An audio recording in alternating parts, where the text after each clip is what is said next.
Welcome, everyone. I now call the March 18th, 2025 regular City Council meeting to order. Please join me in the Pledge of Allegiance. I pledge allegiance to the flag of the United States of America and to the republic for which it stands, one nation, under God, indivisible, with liberty and justice for all.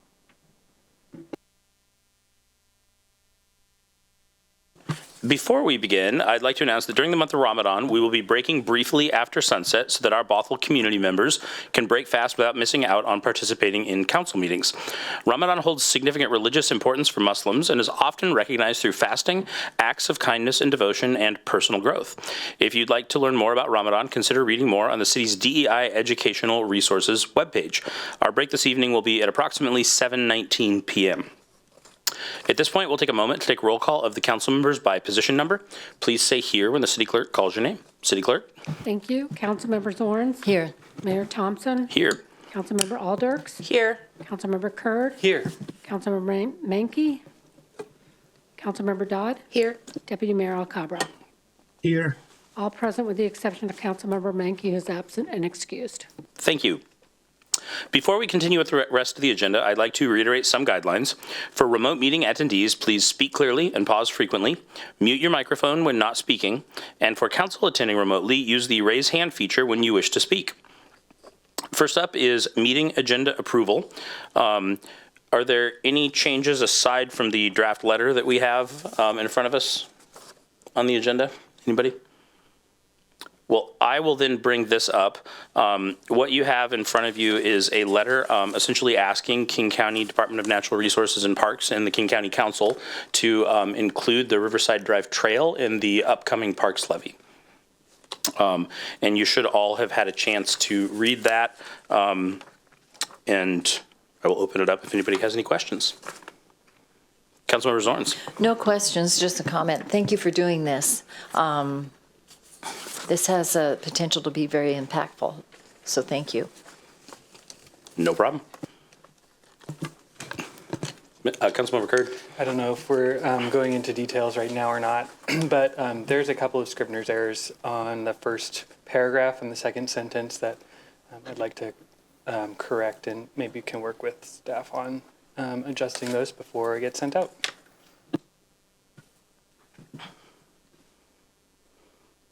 Do you need us to motion to add it to the agenda?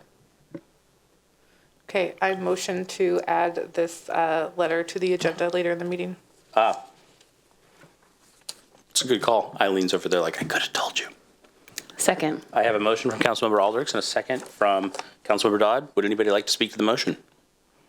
Seeing none, City Clerk. Thank you. Please say yes or no when I call your name. Councilmember Zorns. Yes. Mayor Thompson. Yes. Councilmember Alderks. Yes. Councilmember Kurd. Yes. Councilmember Dodd. Yes. Deputy Mayor Alcabra. Yes. Passes 6-0. Fantastic. Thank you. Next up is public engagement opportunities. You can apply to be a pop shop on Main. The city is seeking entrepreneurs and small businesses to participate in Pop Shops on Main Small Business Incubator Program. You can apply by April 4th. We also have an upcoming Bothell Police Community Academy. You can go behind the scenes with Bothell Police. It's packed with activities, tours, and opportunities to ask officers your questions. The next session is Thursday evenings from April 24th to June 12th. We also have a call to local artists. We're now accepting applications from two-dimensional and video artists for the gallery space at Bothell City Hall, and that is due by Friday, April 4th.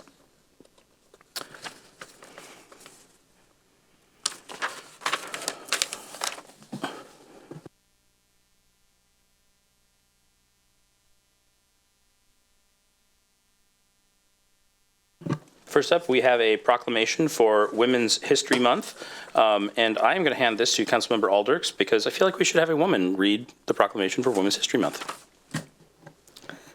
Whereas the first ever Women's History Week was celebrated in 1978 and March 8th, International Women's Day, was chosen as the focal point of the observance.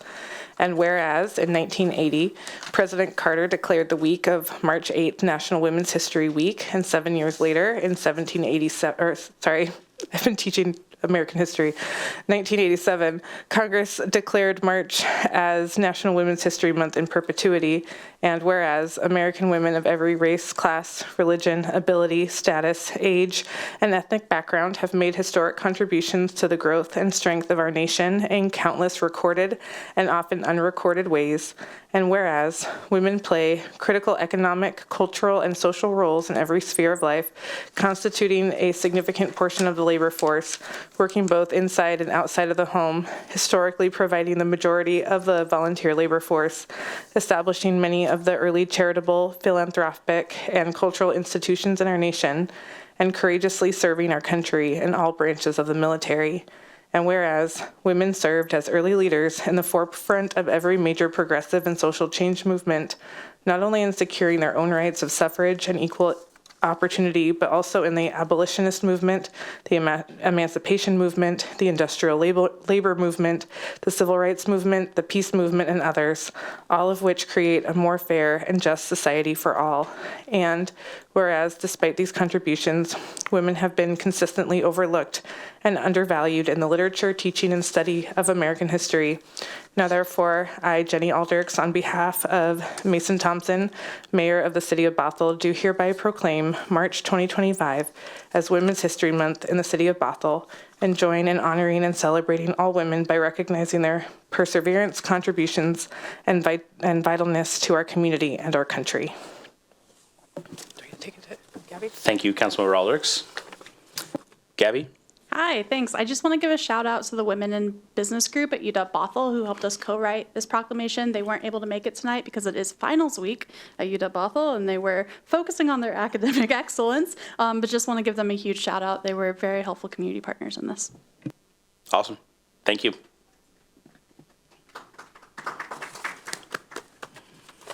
All right, next up, the city has accepted public comment in writing as well as accepted signups for those who wish to speak at tonight's meeting. Written comments submitted to the city clerk no later than 3 p.m. today were forwarded to all city council members and are part of the record. When the clerk calls your name, you will have 3 minutes to speak. Please note that council will receive your input, but we do not engage in discussion of these topics. Staff will make notes of items requiring follow-up. City clerk? Thank you. Before I call on the in-person signups, we did receive one written comment from Hong, who gave no last name, regarding the downtown sub-area plan, and that will be submitted with the record. I have one person signed up to speak tonight. That's Micah Campbell. If you want to step to the podium, turn on the mic there, and you'll have 3 minutes. And I don't have anybody else signed up after him, but we'll call on those. Thank you. Okay. Well, my name is Micah Campbell. I'd like to thank the City Council of Bothell for giving me the opportunity to speak.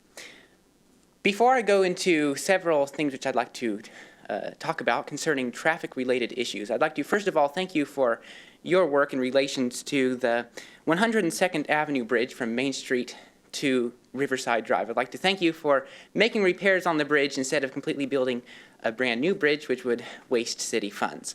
With that being said, I'd like to go into 3 traffic-related issues which I would like to bring to your attention. The first of which is the intersection at 228th Street Southeast and Bothell Everett Highway. There's a great problem which I have seen often. I've heard various people on the Nextdoor app commenting about as well, where cars which are turning left through the intersection, cars which are on 228th and turning onto Bothell Everett Highway there, oftentimes will continue traveling through the intersection even though the light has turned red. I've seen this in many instances, I'd say close to about 50% of the time in my estimation, and that has led to some close calls before, which I have personally seen and other people as well. So if perhaps there could be something done about that, I do not support traffic cameras in that situation, but rather perhaps maybe some cop cars or something like that would be able to perhaps be used in effectively working towards stopping that and perhaps being a deterrent in that 228th Street and Bothell Everett Highway intersection.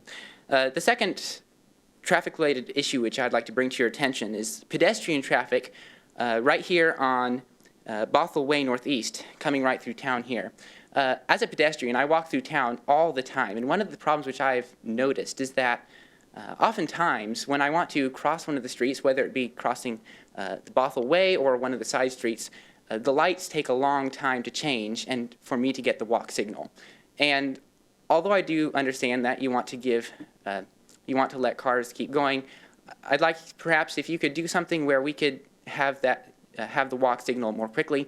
The third and final thing which I'd like to bring to your attention is also with the Bothell Way Northeast here, in that the lights sometimes will turn red on cars even when there's no other car around. There's nobody turning onto Bothell Way. There's nobody coming from any other direction. They just randomly turn red, and this is a waste of time and fuel. So if perhaps with those three things related to traffic-related issues, I'd like to bring those to your attention, and I thank you all for your service to the city of Bothell. Thank you. Is there anyone else in the audience that wishes to speak? Thank you. That's all I have. Thank you. Next up, we have reports. And first up is the city manager report. City manager. Thank you, Mayor. Tonight we do have one staff report scheduled under the city manager report, and that is an update on the 2025-2029 commute trip reduction plan. Staff is making their way up to the table now, so I am going to go ahead and introduce our Deputy Director of Public Works, Steve Morikawa, who's joined by our Transportation Planner, Sherman Cohn. With that, I'll turn it over to Steve. Thank you very much. Sherman's here to provide our CTR kind of an update. There are several elements. There's a plan element that pretty much we're discussing tonight, and he'll talk about a couple other elements that by the time we get to the consent and actual adoption, we'll need to discuss as well.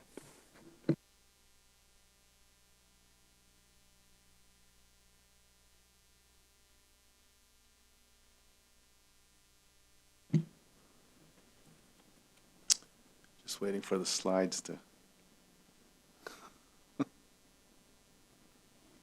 Hold on. Yeah. Here we go. I got it. Yeah. Double click. All right.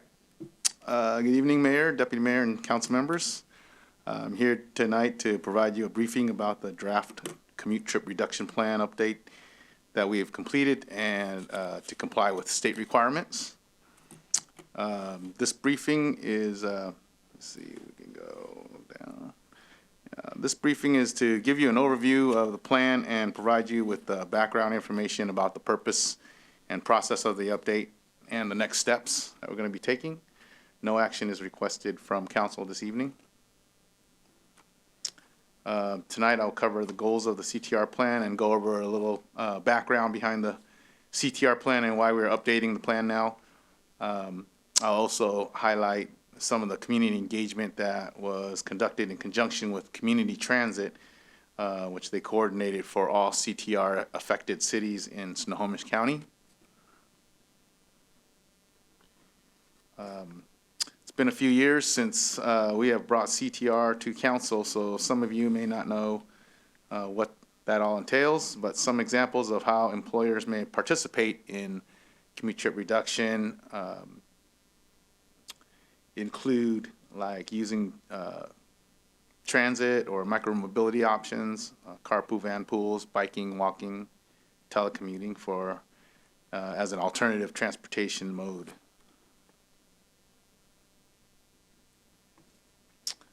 There are three goals of the CTR plan for this update. One was to establish new goals resulting from significant changes to commute travel patterns caused by COVID. Another second goal was to develop new strategies to increase non-drive alone commute options by CTR affected employers. And the third goal is to increase the non-drive alone trips by 15.5% as a city goal for all CTR affected employers. The goal of the previous CTR plan was to increase non-drive alone trips by 7% over the previous survey cycles. Based on statewide data and evaluations, the new target for Bothell is a drive alone rate goal of 67%. There are three options to select from to establish this goal when we develop the plan. The first option is to select the statewide goal, which is 60% for the drive alone rate. That's just the overall state goal. 60%. And then the second option is what we used, is a 67% rate selected for use in the draft CTR plan. And the third option is to choose your own goal and justify your choice. Community Transit that coordinated this plan update with us recommended using the state-defined goal of 67%, since they would be ultimately approving the plan.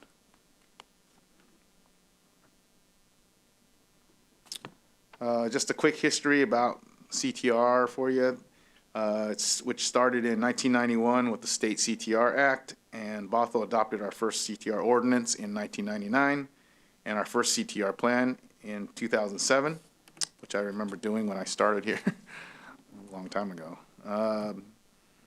The plan was last updated in 2017, and COVID changed the commute behavior so much that the new CTR goals need to be defined and reevaluated, which is why we are here now.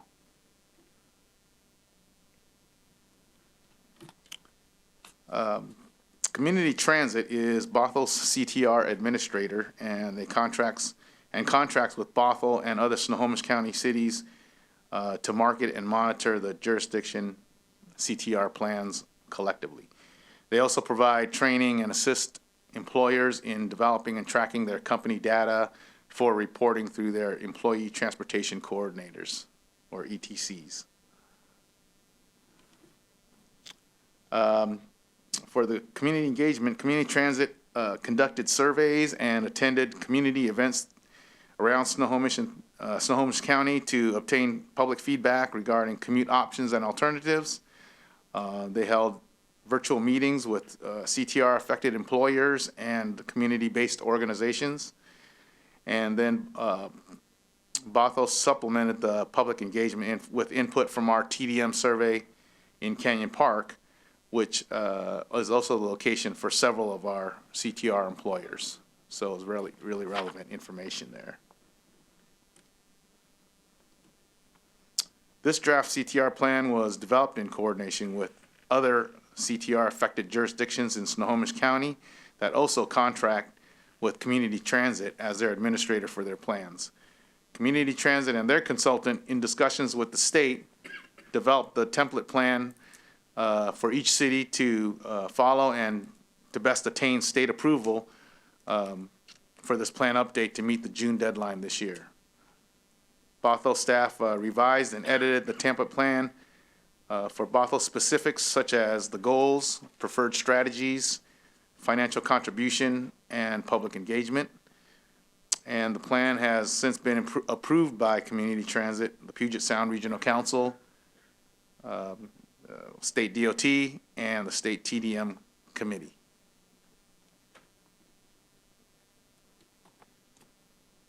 The next steps for staff will be to complete the SEPA checklist for the Department of Ecology to check off. And then we will be holding and attending a public hearing for the draft CTR plan on April 1st to meet Washington Administrative Code requirements. And then a final meeting for consent will be for 3 items. 1, to obtain council approval for the ordinance to adopt the CTR plan. Number 2 will be to obtain council approval for the related Bothell Municipal Code revisions to reflect the plan changes. The third thing will be to obtain council approval for the resolution to approve the interlocal agreement with Community Transit to continue administering the CTR plan on behalf of the city. And then finally, we'll submit the approved plan to the state. And as we mentioned at the beginning of the briefing, no council action is requested tonight. Thank you for your time. Have any questions? Glad to answer them for you. Councilmember Zorns? Quick question. I sit there and as you're talking about accommodating this through changes that we've gone through, which I think the biggest impacts have been population growth and COVID. I hear reports that traffic is back up to pre-COVID, whatever that is, but there must be some impacts, but I'm clueless. Is it in the number of cars or where cars are going? What kind of COVID impacts are you looking at today?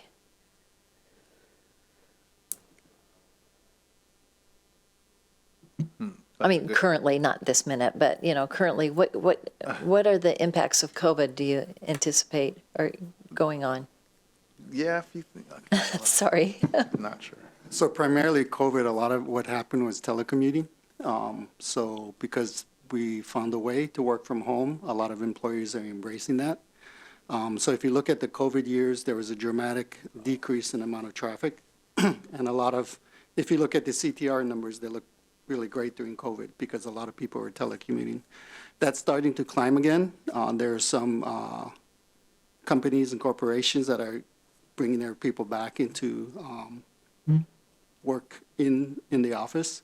And so the numbers are climbing. In Bothell itself, our numbers are still probably lower than we've seen before. They Interesting. haven't quite hit up where we were. Okay. But I noticed that regional traffic, a lot of the big ones like I-5, I-405, they're pretty much hitting where they used to be. Right, like with Boeing and Amazon and Microsoft requiring people to be back in the office. But you're saying we don't see that as much here with the businesses that are in Bothell. We don't see that as much, but we do see it climbing back. So it's Okay. higher than the COVID levels. Do you think, and this is speculation, do you think that employers will be looking more at flex time for employees? Or do you get the feeling like they're going to go with what's known and go back to the way they used to do business? I think that's very employer-driven specific. I think our job is to try to educate and try to encourage telecommuting as one good method of alternatives, as well as all the other methods, carpool and take transit when we get BRT. Right. We can't predict. I know our TDM program is probably not as successful as we think it would have been for a couple of reasons. When we got the grant, we did not anticipate COVID. So there was a severe drop and you could say, oh, we met all our goals from there. But now that COVID is coming back, it is climbing. The other challenge we have is BRT is behind schedule. So as much as we can encourage people to use transit, the awesome transit isn't here yet. So it might be another couple of years before we see that effect. Mm-hmm. So I think, to me, the story is to continue trying to use these programs to get people to not drive alone. That's, as you're explaining this, I was getting the impression that a big role that the city has is to encourage sound transit to get back on course and get the work done, employers to embrace telecommuting, and that's a big part of what is coming from Bothell. Yeah, I don't think it's any one thing. I think transit will help BRT. Right. I think if we get our peds and bikes, which this city has encouraged and our comp plan says we're going to focus a lot on that. I think if we continue to educate about telecommuting, and it's also the number of trips, but for peak levels, it's when as well. So, you might have your entire company working Monday, Wednesday, Friday. Well, Tuesday, Wednesday, Thursday, and those are the busiest days. We might encourage people to travel more on Friday and balance things out a little bit. So that's a good idea. Again, the goals are a little different. You're trying to get people out of cars. You're trying not to spend more infrastructure money.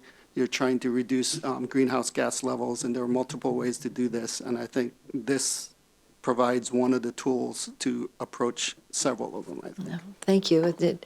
I get the mental image of spinning plates and keeping all those plates spinning. So thank you for this piece.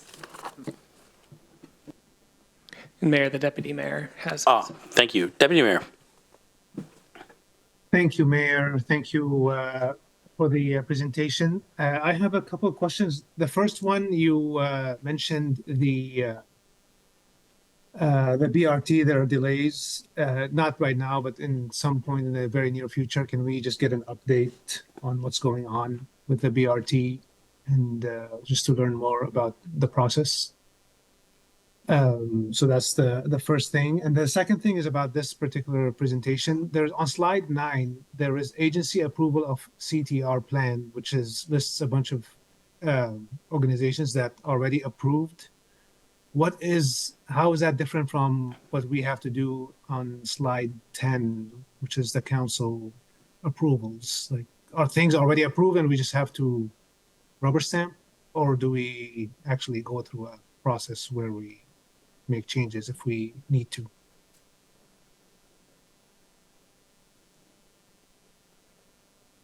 Okay. Yeah, Deputy Mayor. So these approvals were kind of like were the agencies that had to approve the plan, and these were the agencies that had developed the criteria for what the template plans were developed in the first place, that we are, editing to fit our city here.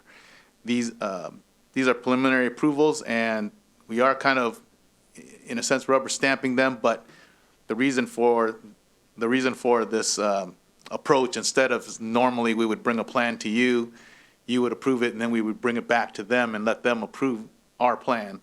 But because this was done as a template kind of approach from Community Transit, they had already done all the research on what needed to go into a plan for approval, and they were the ones that were sort of correlating for all the other jurisdictions, all the other cities that were all using the same approach, and to get approval and to push this through these, to get these preliminary approvals done, so that when it came to council review and approval time, they're ready to go.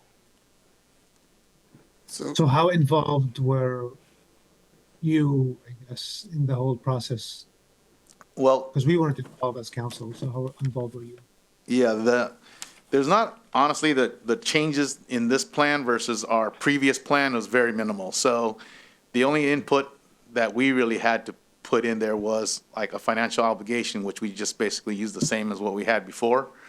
And to approve the goal and select the goal that we wanted to use.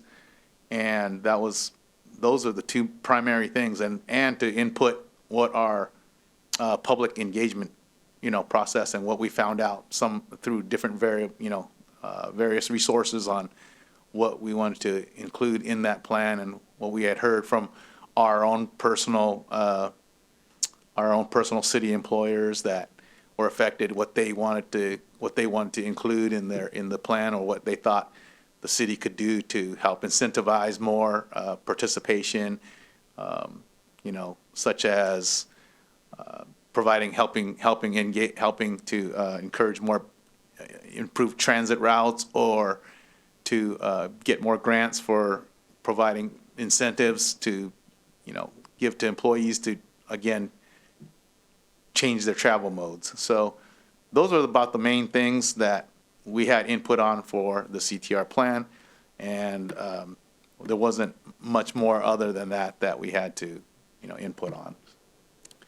So, Go ahead. sorry, Sherman, part of this is, there's a statewide mandate for WashDOT to have a plan, right? And they have funding that they provide to all the agencies that participate.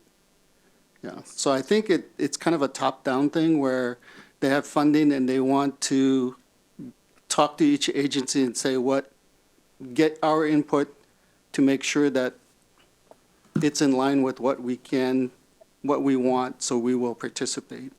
But what the end result is if we sign up for this, essentially WashDOT provides $50,000 and it goes to Community Transit to run this program.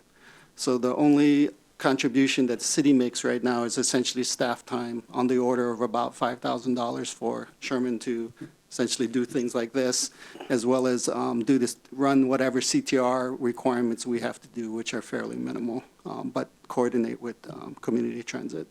So I almost view this as more like a participatory kind of agreement where it's coming from the top down. They try to work with it as best they can, but they kind of have a template that they want to see the agencies conform with. They change it as much as they can across all the agencies. And then if we agree to it, then what happens is we get a CTR plan, it gets funded for us. That makes sense. Thank you. How connected then is this to our comp plan, all the cool transportation stuff you're working on? You're going to be working on the next 20 years, I guess. So I think it's really I think it's really tied in because a lot of our goals are essentially the same.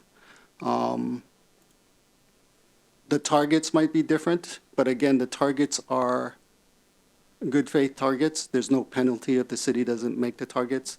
The program doesn't stop if we meet our goal. It continues. So whether we say it's 67% and let's say we're at 60, we still are going to run the CTR and try to get down to 50s and the same thing. And if for some reason we can't convince people to telecommute more and that number keeps climbing, there won't be a penalty for the city if we can't meet the numbers. But I think it aligns really well with the general goals of us having a multimodal system and trying to give alternatives and encourage alternative transportation use. Okay. Thank you. Councilmember Curd?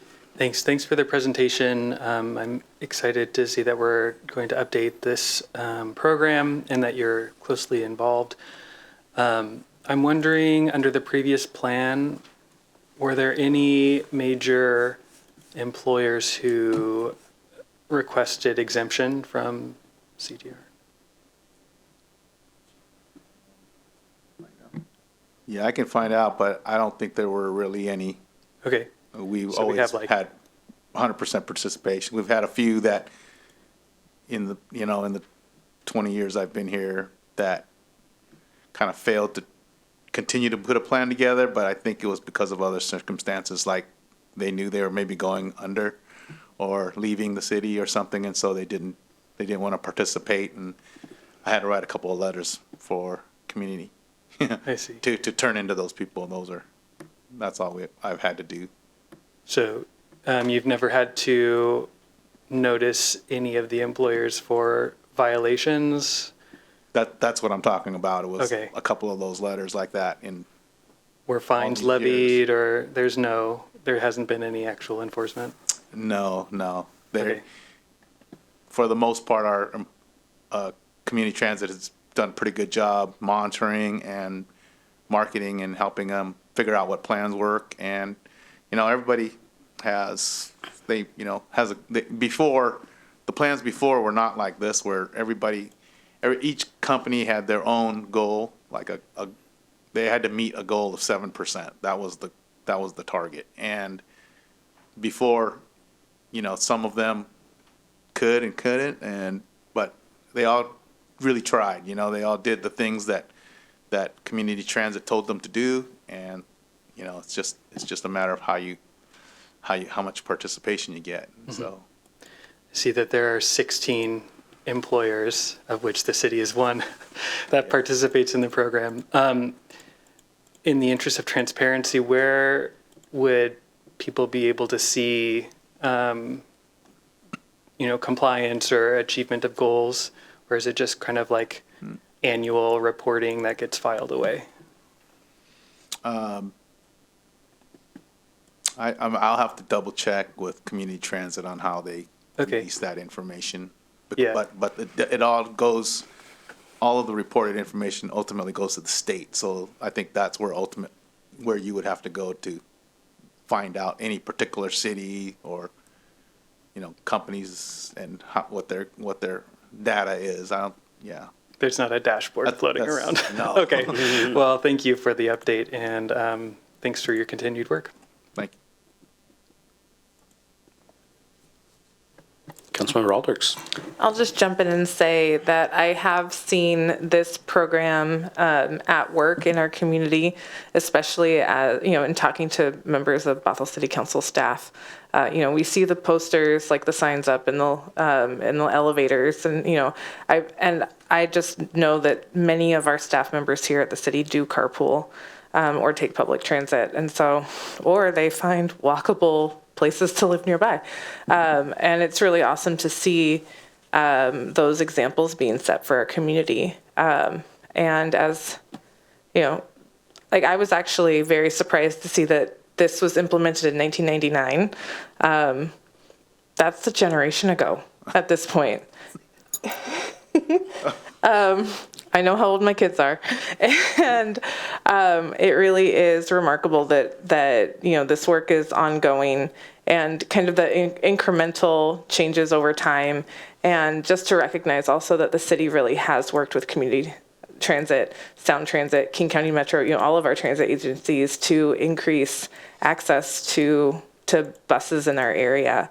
And so, as we see improvements made in our public transportation system, some of these targets will become more realistic and doable for our community members and for the employers here.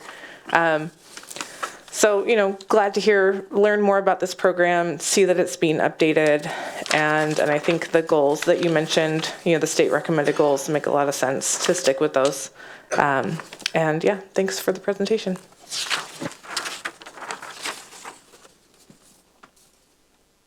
Thank you for the presentation. Fun to hear about. Good work. We appreciate it. Thank you, guys.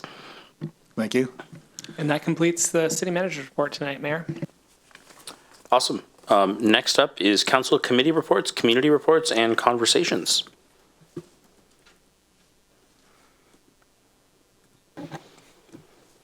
Councilmember Aldrichs. Hello. I did take notes from the meetings that I attended at the National League of Cities in Washington, D.C. last week. I do serve on two committees. One is the Human Development Committee, and then the other is the University Communities Committee. And so just brief updates is that we were talking about core areas for mental health support, access to services as a topic.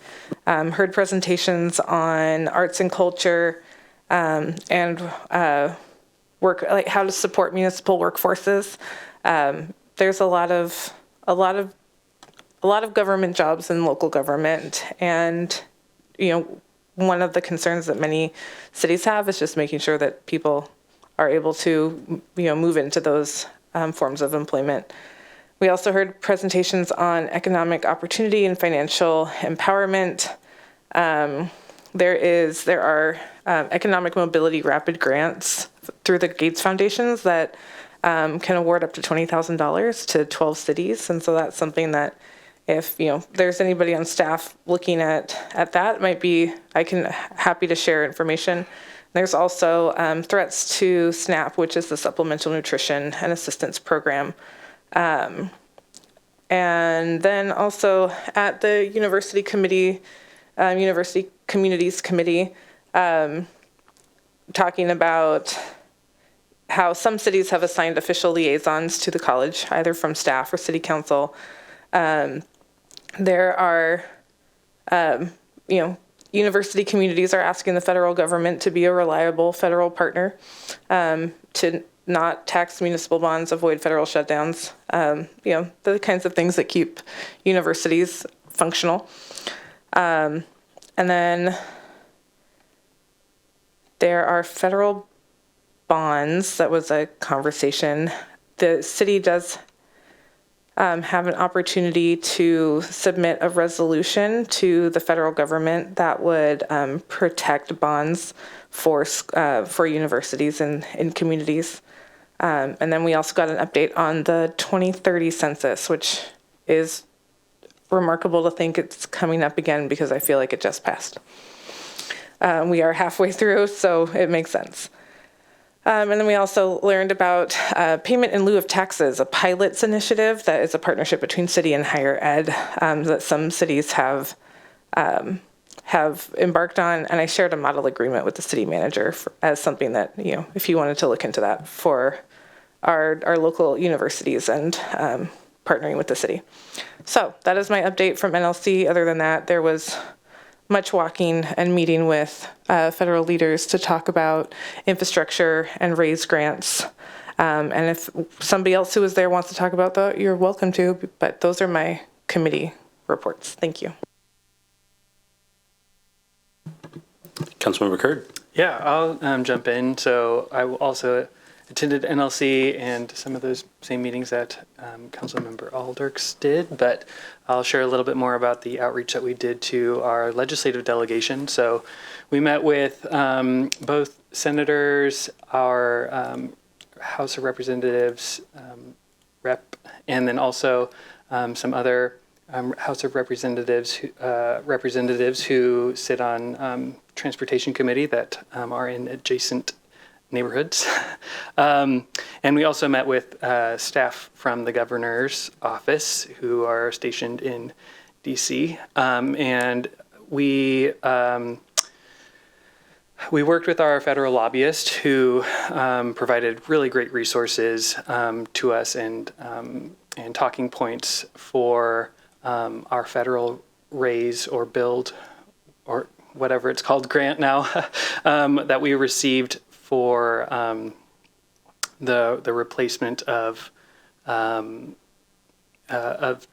critical transportation infrastructure, $19 million worth, which is a lot of money.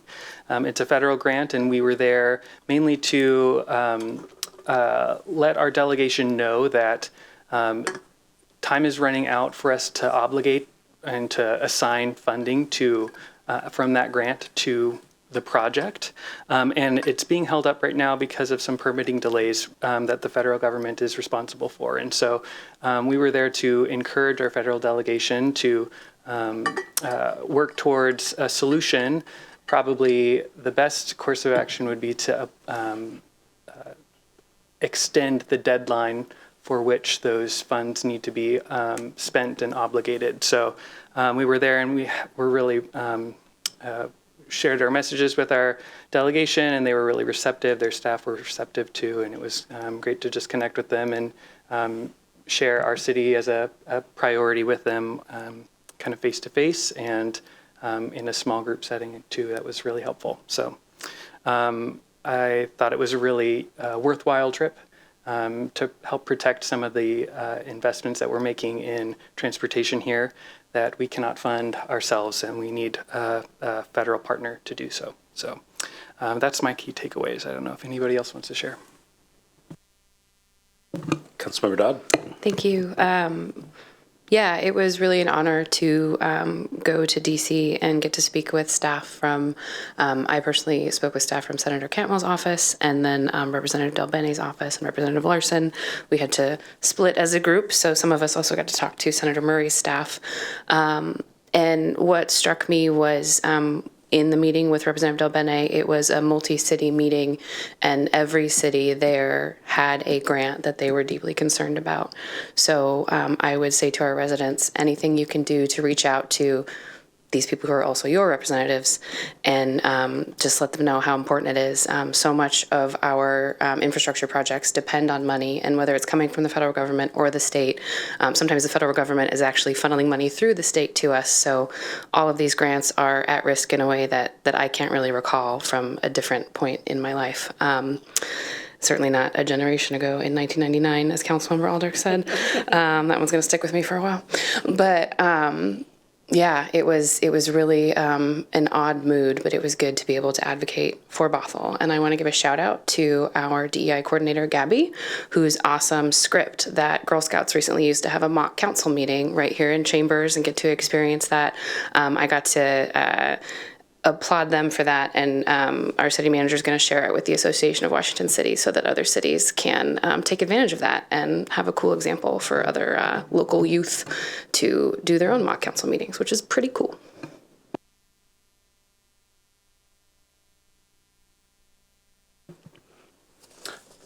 All right, thank you for all of that. It's really cool to hear what you guys were up to back there. Next up is projected agenda. Mayor, this Yes. is actually where you added the item that's that you're bringing forward. Okay, perfect. I wrote that down a little bit later. I kind of introed this earlier, probably before I should have. So if anybody has any questions, I can say some of that over again, but instead I will just kick it around for discussion. Councilmember Alders. Thank you, Mayor.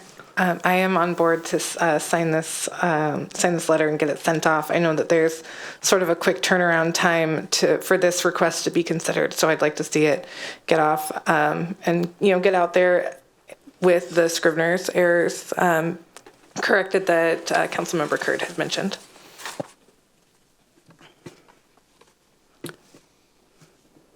Councilmember Dodd.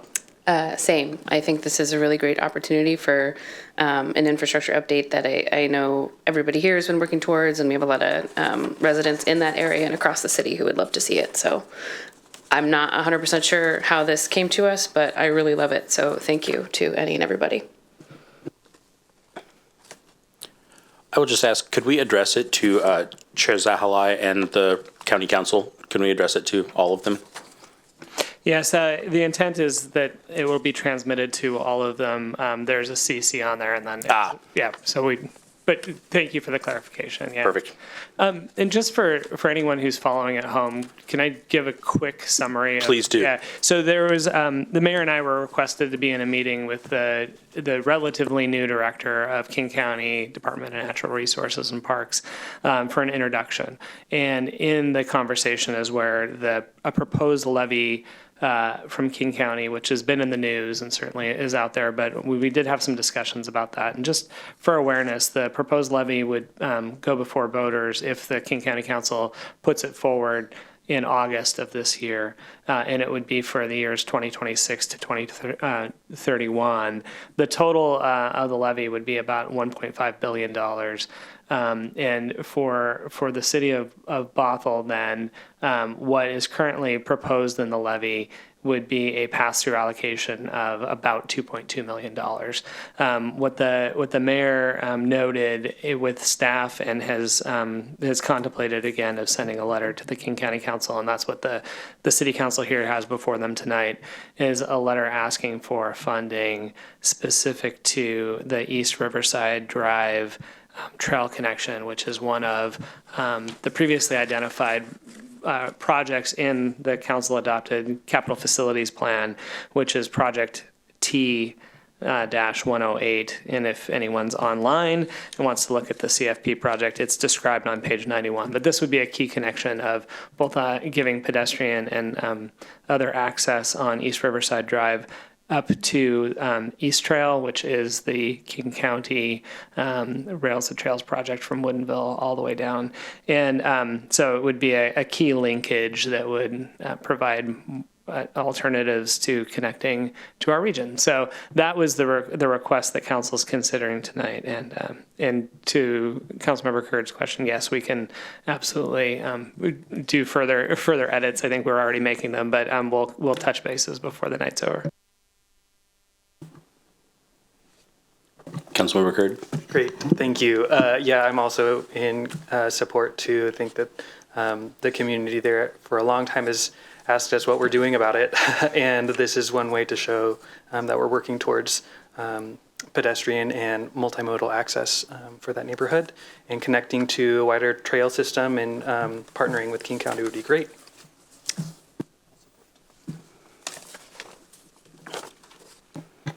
Now, do we need a motion to sign it and send it? I think as long as there's concurrence from the council on this case, we'd be fine. The motion to add it to the agenda was very, very appreciative. But I think in this case, as long as the main thing, again, in council protocol is just of making sure that everyone has the opportunity, and then we will make it happen tomorrow. In the morning, please. Thank you. All right. Next up is projected agenda discussion, or currently projected agenda discussion. I don't know. Anything else? All right. If that's it, I would love to accept a motion to approve the consent agenda. I move to approve the consent agenda. Thank you, Councilmember Dodd. I second. All right. I have a motion from Councilmember Dodd and a second from Councilmember Curd. Would anybody like to speak to the motion? City Clerk. Thank you. Please say yes or no when I call your name. Councilmember Zorns? Yes. Mayor Thompson? Yes. Councilmember Alders? Yes. Councilmember Curd? Yes. Councilmember Dodd? Yes. Deputy Mayor Alcabra? Yes. Passes 6-0. Fantastic. All right, next up, we have a, under contracts and agreements, professional services agreement with Gilly, Wagon, LLC for the Saturday Night Community Event Series on Main Street. City Manager. Thank you, Mayor. And this one is coming back. This was a projected agenda item. And as council may recall, you recently discussed, we discussed with you the results of an RFP. And tonight, before you is the opportunity to vote on a contract. With that, I'm going to turn things over to our Parks Director, Nick Stroop. Great. Well, thank you. And Welcome, Mayor, Deputy Mayor, and City Council. So tonight we're seeking direction and approval from Council to enter into a professional services agreement for a new community event series proposed to take place this summer on the closed portion of Main Street. On October 1st of 2024, City Council directed staff to create a request for proposals for a weekly night market series in downtown Bothell. Staff received a single response from Gilly, Wagon, LLC. Gilly Wagon proposal included producing a 15-week Saturday night series using the pedestrianized portion of Main Street from 7 p.m. till 12 a.m. Cost as proposed were $15,000 per event for a total of $225,000 plus in-kind city services, bringing the total cost of the 15-week series to about $300,000. On January 14th of this year, the proposal was presented and a majority of council showed some interest in understanding what a reduced schedule of 12 events would look like.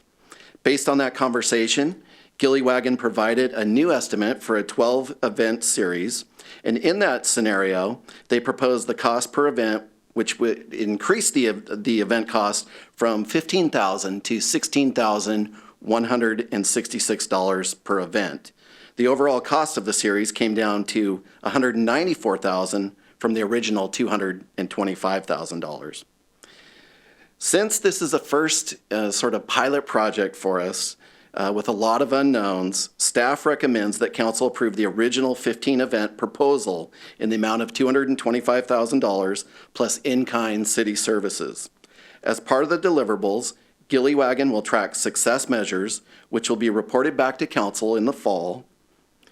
In the fall, the report will also focus on what went well, lessons learned, and other items for council consideration if you wish to continue that programming into the future. So tonight, we're seeking council approval of a resolution authorizing the city manager to execute a professional services agreement with Gilly Wagon, LLC, in the amount of $225,000 for the management, production, and delivery of a new 15-week community event series in downtown Bothell. So with that, I'm going to turn it back over to the mayor and council for discussion, and I'm available to answer any questions. Councilmember Zorns? One, thank you for following up with this on it. It's a fun idea, and I hope that, and I know that we're using, what's the phrase? It's just word for discretionary. Ending fund balance, yeah. Yeah, discretionary money for us, and I hope that this really is a winner for the city and that we can find ways that we can fund this. It doesn't require the city to figure out how we're going to have to budget for it. I do have a question. When you said in-kind city services, does that mean staff out there helping?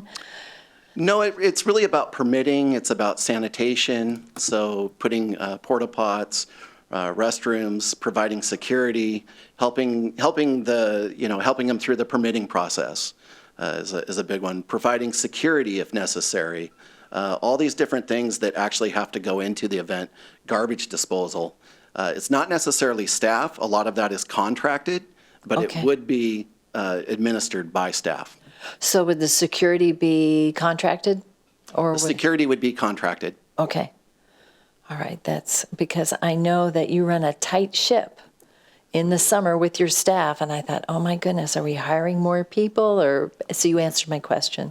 So I'm not eager for spring to pass by quickly so we can get to this, but then I'm kind of eager for it to pass by quickly so we can get to this. So it will be fun to see what happens when it all comes together. Thank you.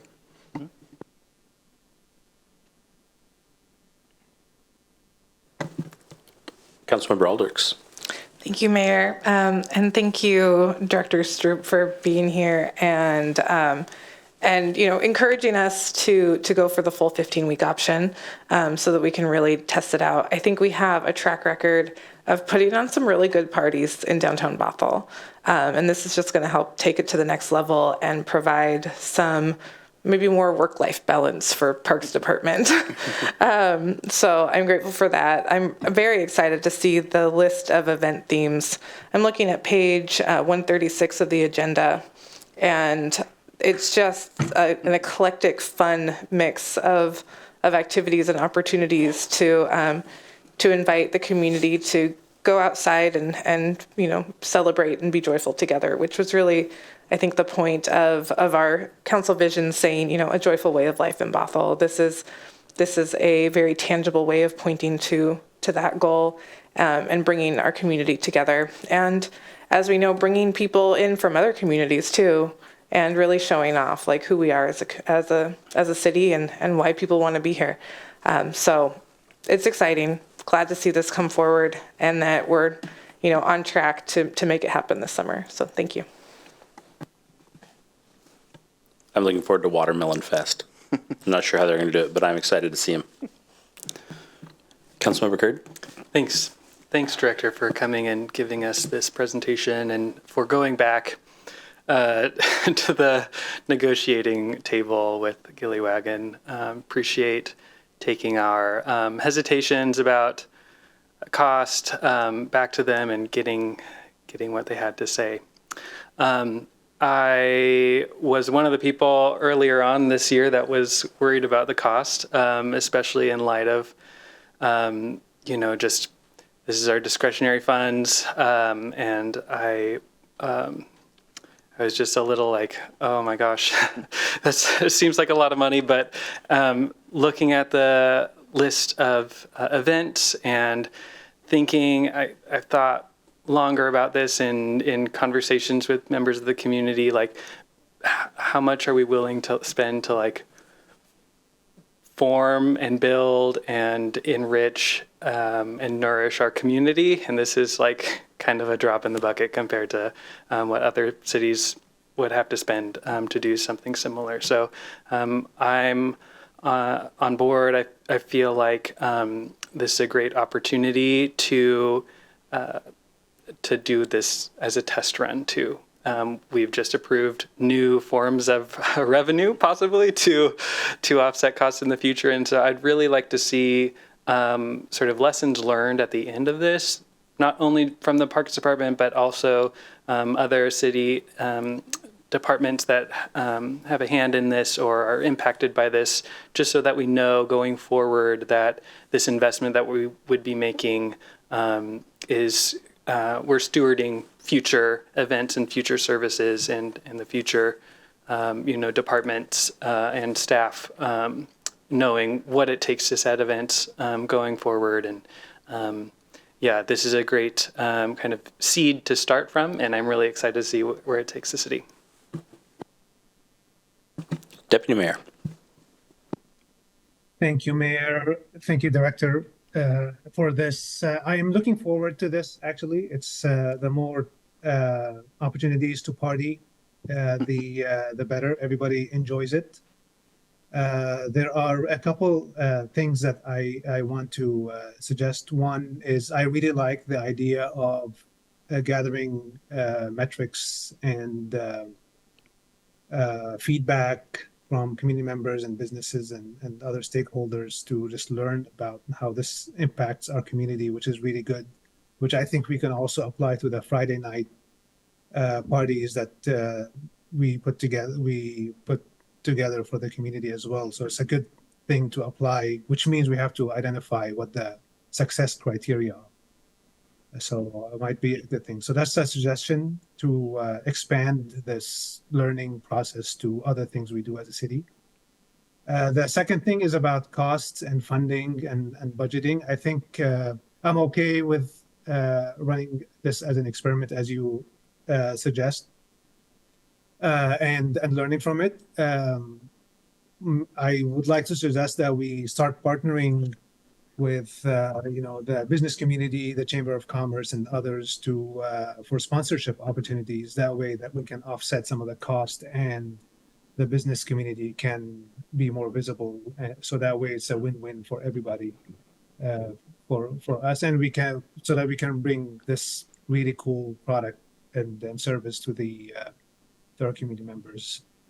Is this something we can do? Maybe not in this iteration, but in future iterations, sponsorship opportunities, or are there limitations? No, I think you make an excellent point. I think there will be opportunities, at least to consider moving forward. With the unknown of a brand-new event series, I think it will be a little challenging this year to seek sponsorships, because typically you're developing a relationship and you want to be able to deliver something that's a known thing. But that said, I do expect this to be successful, and I do expect that that will attract sponsorships if we choose to continue that type of programming in the future. Okay, thank you. Councilmember Dodd? Thank you. Thank you for this. I, too, am excited for the deputy mayor to party. And then I wanted to ask, are we looping this into our, I know that Begin at Bothell is very much focused on do things elsewhere, stay at Bothell. Are we looping this into our tourism efforts, though? We'll definitely bring it into the tourism realm where we can. So, tourism's typically focused on 50 miles and out, but we'll definitely do that. I mean, tourism now is under parks, so we do have some ability to work through that and make that happen. Yeah, I think it seems like there could be a way to say, hey, Friday nights we're having these events, wineries are open Saturday, and there you go. Yeah.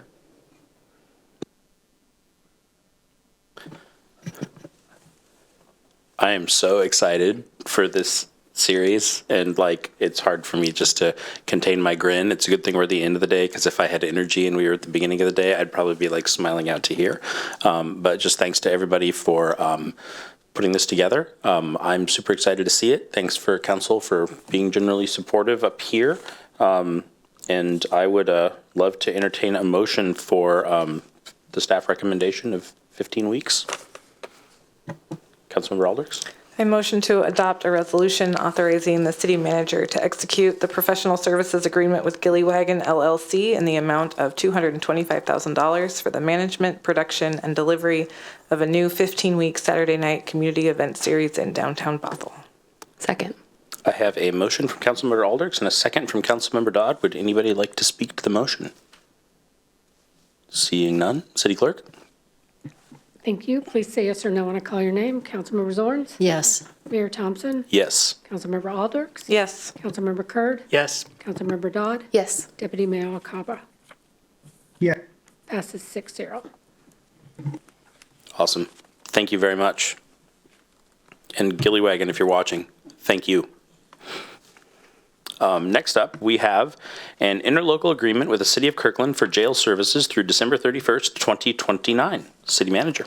Thank you, Mayor. Yes, this is the second agreement before you tonight for discussion. And just a bit of a reminder for the council on this one is that recently there was an interlocal agreement before you to consider jail services with King County. And there were some questions just of how the overall management of jail contracts works. That contract is relatively small in our portfolio. And so what we did communicate at that time is that another one is coming, and we'd be happy to give you some context and walk through a little bit more at that time.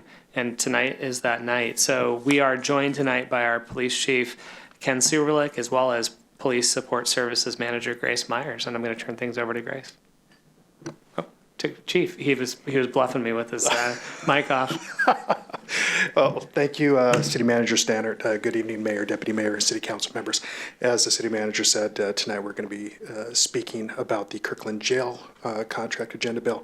With me tonight is Grace Myers, who will be doing the presentation. And with that, Grace. Mayor Thompson and Council, thanks for having me tonight. Again, we're going over the Kirkland Jail Contract. We are asking for Council to consider adoption of a resolution authorizing the city manager to sign and execute an interlocal agreement with the City of Kirkland for jail services through December 31, 2029. First, I want to start with some history about some of our jail contracts. Snohomish County Jail interlocal was approved December 2014. For Linwood, we've been using them since the mid-1990s for misdemeanor bookings primarily. They were about 10.5 miles away, and it was cost effective for us at that time. Due to COVID and a remodel of that jail, they did close in 2020. Next was the Sunnyside Jail, which started in December of 2012. We primarily use this for the longer bookings that would be 30 days or more. However, with the changes with the criminal histories and backgrounds and everything, that's not really typical for us to have someone in jail for a misdemeanor for 30 days or more. It's typically, per the court, it's about 5 to 10 days. So driving 182 miles each way to Sunnyside is no longer effective for us. King County Interlocal was approved January 2025. And lastly, the Issaquah Jail. We started that in February 2005. We used that in case one of our people was denied at another jail, such as King County. We could try and take them to Issaquah. We rarely use them. We might have 2 people in a year. So we are expecting to have that jail contract expire April 2025. Just to give a little brief overview of how it works if someone commits a crime and they are actually arrested and booked into jail on that, is first the subject commits the crime and results in the arrest. Next, they are transported to jail and booked. I do want to note that felonies must be booked into the county of occurrence. And Bothell is unique. We are in Snohomish and King County, so we are bound to have a contract with both of those county jails. So we are asking to have this contract to book misdemeanors into, as this would be a municipal jail, and we could put misdemeanors in there, not the felonies. After this, the subject would be transported from jail to the Bothell Police Department by a transport officer, and they would have their arraignment hearing with the Bothell Municipal Court. After that's completed, the subject's returned to jail by that transport officer following the court ruling. And to get a little more in-depth for you of how we operate in the city of Bothell, because we are unique, first, the court requests the transport. So the day before, we will get a list from the court saying, I want these 10 people to be brought to the judge. We go through that list and we will send it to the appropriate jail, whether it's King or Snohomish right now, and ask for the people, as they call it, a borrow out. We get told if they can be transported or not. They might be in a medical unit or have bailed out or have court with another city, so we can't borrow them. The caveat with that is for King County, we have to give them 24-hour notice. So if we want them on Tuesday, we have to ask for them on Monday. After we go through that, the subject is transported to the police department for court, and while they're waiting to see the judge, we do feed them, provide them food, and care for them while they're in our custody. After that, the officers transport them back to the jail. And then following that, they have to return, the transport officer does, to the jail to clean the cells, sanitize, launder them, make sure they're prepared for the next person that might be put in that cell. And I wanted to emphasize for the Kirkland jail, if we were approved on that contract, the simplicity of it for us. So the court would request the subjects be available for virtual court through Kirkland jail. We would no longer have to transport someone from Kirkland to Bothell back to Kirkland. After that, the Kirkland jail would oversee the virtual arraignments with the judge. We would not be involved in that process. And then after that post-arraignment, the subject is returned to their cell and or released, depending on the judge's decision. Sorry about that. And I was told by Kirkland that it would take about 5 to 10 minutes to release that person if the judge does release them from their custody. Whereas if we have them in Snohomish or King County jail, we have to transport them back. They go back into the jail, then they're processed out, which could take the rest of the day. Just a brief budget overview for you for the jail rates for 2025. I'm focusing on the housing and video court as we don't need to utilize the booking. But for Snohomish County, per bed, per night, it's $204.85 with an additional $243.81 to have their video court. King County is $273.39, and we do not have an option to utilize video court with them. Linwood is $198, an additional $100 to utilize video court, and Kirkland is $143, no additional fee for video court. As you can see, there's quite a bit of cost savings with Kirkland. Just an overview of the benefits with Kirkland is, again, the virtual court capabilities. That's less people that we have to transport. We currently don't have that option with the other jails unless we pay for it with Snohomish. The proximity to Bothell, so this is only 5 miles away, a 10-minute drive. That gets our officers and our transport officers back into the city, back into the regular job duties in a more timely manner. Going to Keene and Snohomish County, they're in traffic, so that could take an hour, if not more, each way. We have limited cell space at Bothell, so we have 7 cells down there. They're divided with 5 and 2. So should we have the judge requesting 6 males and 1 female, we can only bring 5 males and 1 female because we can't put the male next to the female, which means that 1 male has to sit in court jail another day to wait to see the judge. Unfortunately, they'd get stuck in jail a little bit longer. The cost savings. So as you could tell from the previous slide, there is a significant cost savings going to Kirkland. And Human Services, they do provide mental health and medical support within the facility for any inmates that are booked into the jail. And data sharing efficiencies. In November of 2023, when we moved over to Norcom 911 for dispatching services, we went on board with 6 other law enforcement agencies, Kirkland being one of them. Because of this, we're on the same server, and we can choose to share data back and forth. If we move forward with this contract at no additional cost, Kirkland is going to be documenting and tracking when someone is arrested on a Bothell issue and taken to a jail and booked. And then once a day in the morning, we will get a report from Kirkland showing us who was booked and where they were taken to, regardless if it was Kirkland, Snohomish, or Keene County. And lastly, they are accredited through the Washington Association of Sheriff and Police Chiefs. As we know, we are accredited, and it's a big lift, which means that they do care and they have high standards there, and we think that would offer better options for those that are being booked into jail. Again, we are asking you to consider adoption of a resolution authorizing the city manager to sign and execute the interlocal agreement with the city of Kirkland for jail services through December 31, 2029. Just to add in, we did have this already reviewed by legal and it was approved. It's been ran by the prosecutor's office and we have support of the court.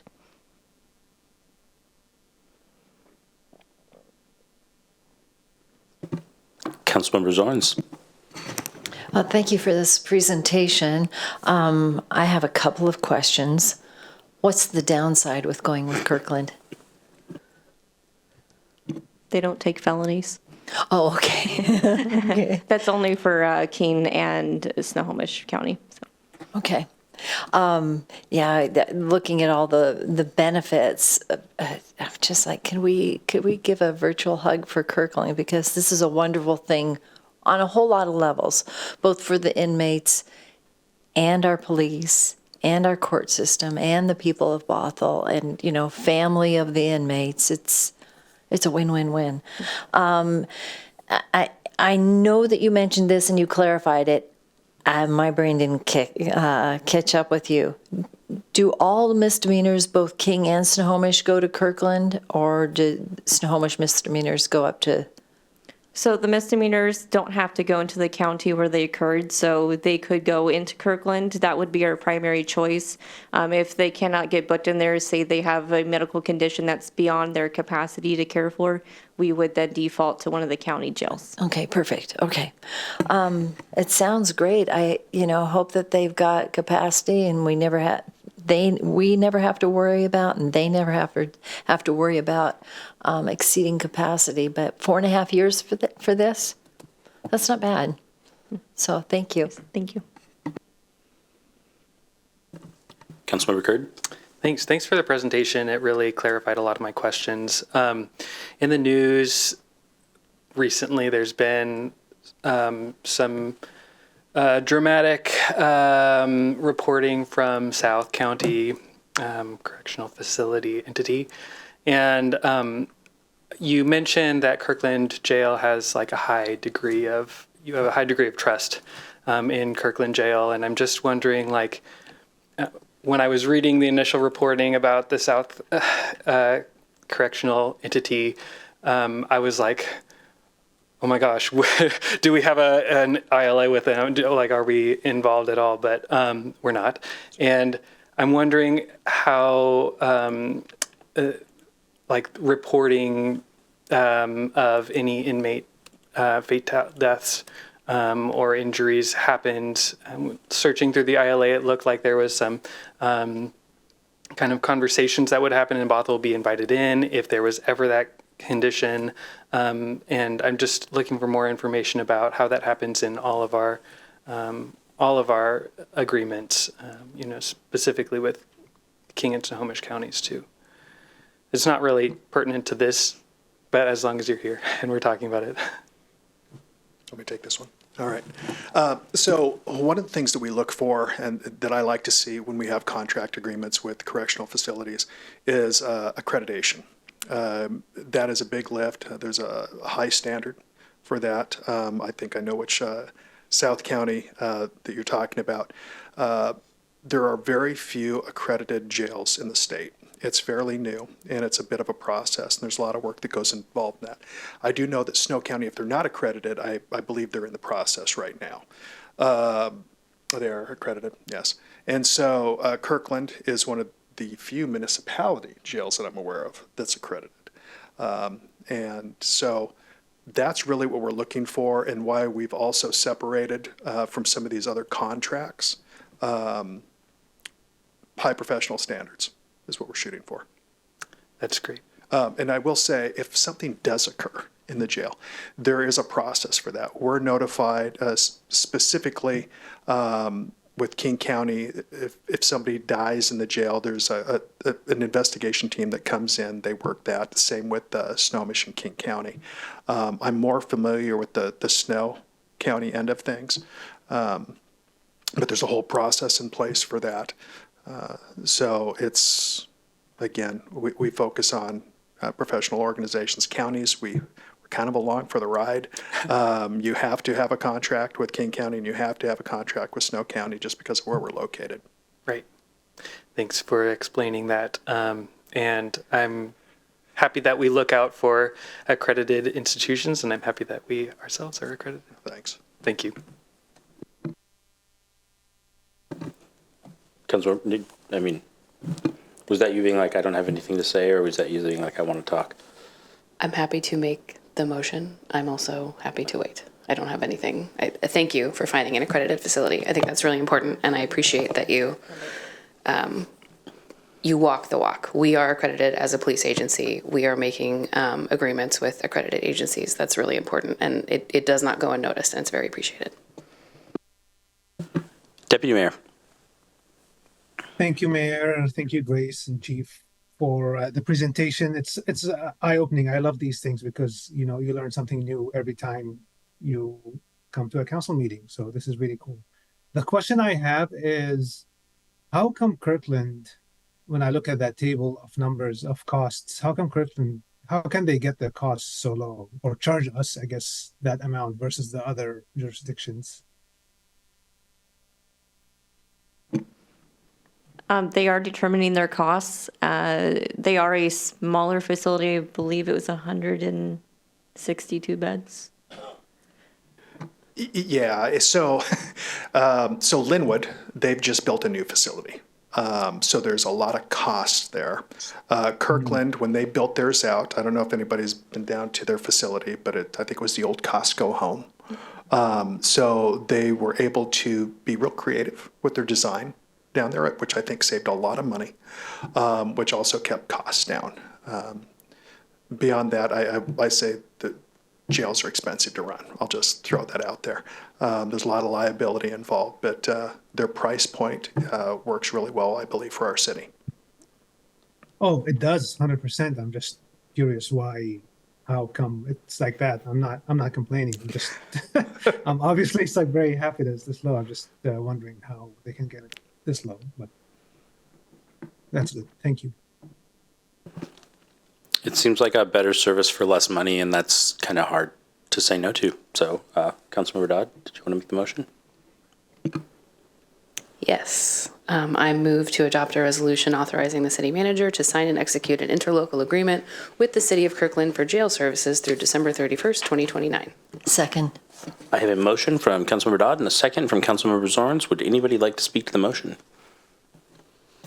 I didn't get a chance to make comments. I don't necessarily have questions, so I will speak to the motion in this setting.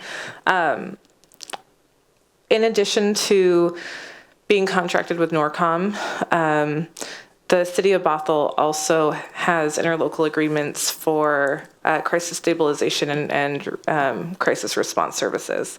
And the fact that Kirkland is providing, convenient and affordable jail services is an extra bonus on top of those other partnerships that we have with Kirkland. They clearly strive to be a trustworthy organization. And so the fact that they have accreditation is great and fantastic. And so I really appreciated the level of detail that was included in our agenda packet tonight, especially the Exhibit A for medical acceptability requirements, because it really does show that people who are jailed for whatever reason are still treated as full humans and afforded all of their human rights, and that clearly the goal of both our city, our police department, and our ability to partner with Kirkland communicates that we want to make sure that everybody gets home safe, and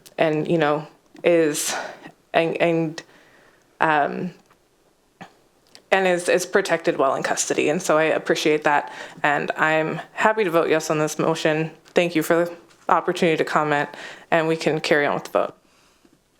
And I'm sorry that you didn't get a chance to talk in the first go around. You're welcome to elbow me if you need to. Oh, it's okay. It was like Amanda and I were kind of going for it at the same time. Anyway, it's fine.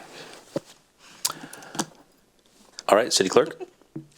Thank you. Please say yes or no when I call your name. Councilmember Zorns? Yes. Mayor Thompson? Yes. Councilmember Alders? Yes. Councilmember Kurd? Yes. Councilmember Dodd? Yes. Deputy Mayor Alcabra? Yes. Passes 6-0. All right, thank you. Thank you very much. And thanks for Thank you. finding a better deal for a better product. We really appreciate it. You're welcome. All right, it is 7:23. We are going to take a break now until 7:40, and we'll be back at 7:40.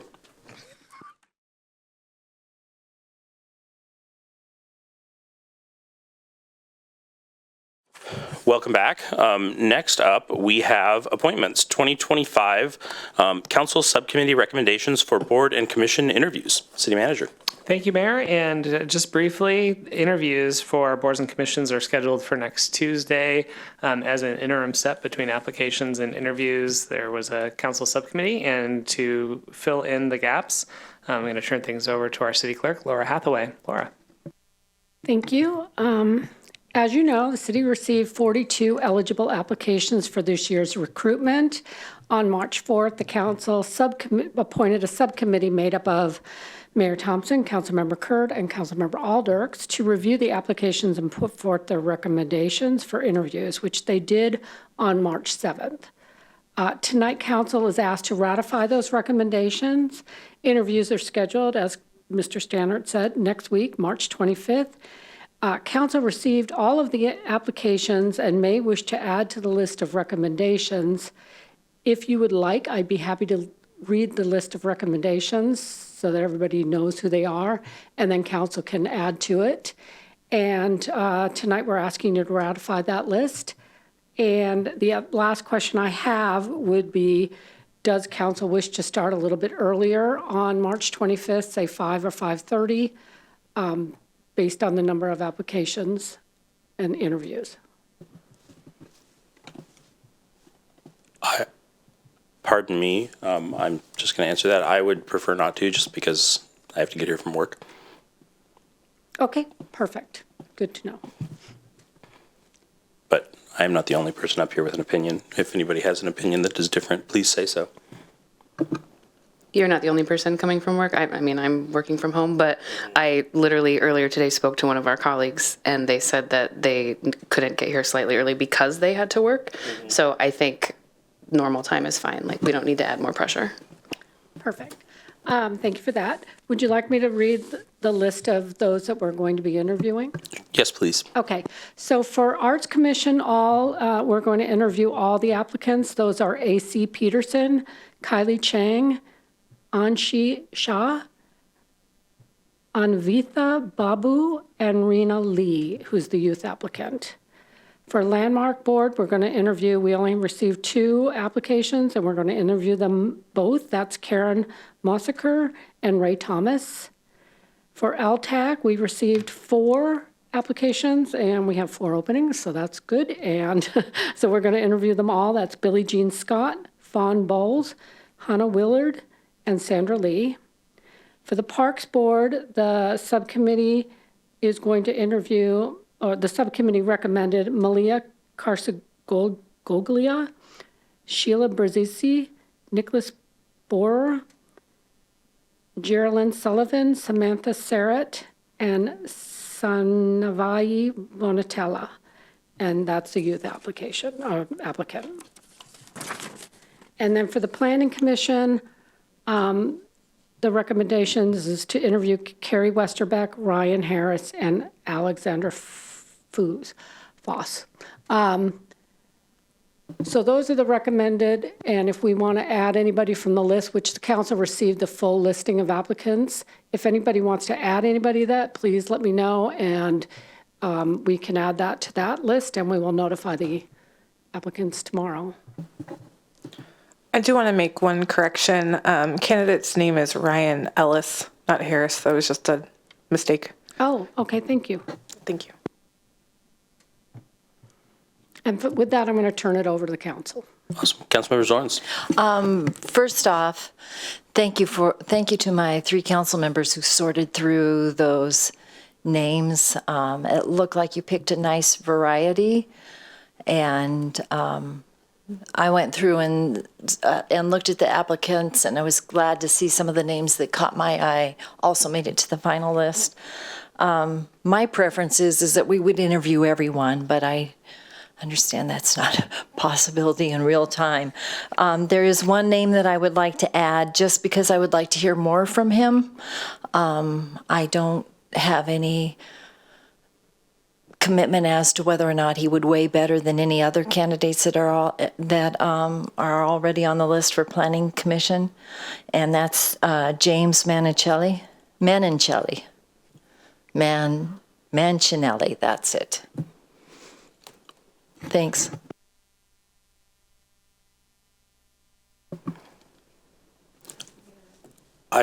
Deputy Mayor. Oh, yeah. Deputy Mayor has his hand up. Thank you. In the Parks and Rec, I think you guys did a really good job. I mean, it's a lot of work, and we have amazing applicants, and it's very difficult to really narrow down the list. We have a lot of good folks apply. The thing that I would like to hear more, there are 2 people who I'd like to hear more from in the Parks and Recreation. One is Cameron Chapman, and the other is Dennis Stankovsky. If that's okay. Yep, okay, we can add those for the Parks Board. Yep, we will definitely add those. Thank you. 3 extra sounds very reasonable to me.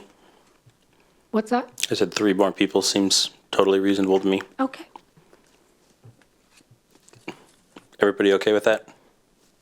Speak now or forever hold your peace. I think we're good.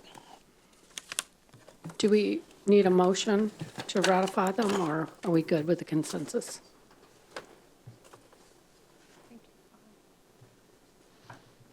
We're good? Cool. All right, perfect. Thank you very much. Councilmember Aldrich. Appreciate it. We will be notified. Give us just a second. Councilmember Aldrich.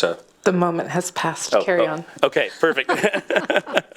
Thank you. Thank you. All right, next up, we are going down there for a study session. We'll see you down there in a minute.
just had that moment where I realized we're all waiting for me.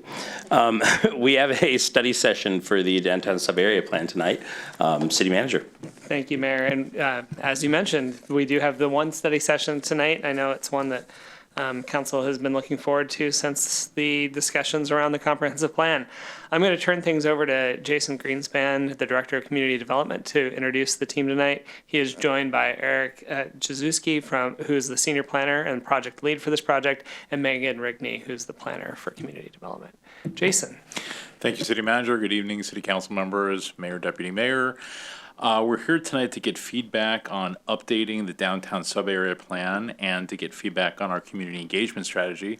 As City Manager mentioned, Eric and Megan are here tonight. They'll be doing the bulk of the presentation this evening. We were here last in November of 2024 with a staff briefing on downtown. There's a bit of a preview of this process. Next slide. But before we get into the details, I want to give you a sense of where this project falls amongst a range of other long-range planning projects that are going to be coming to the City Council in the upcoming months.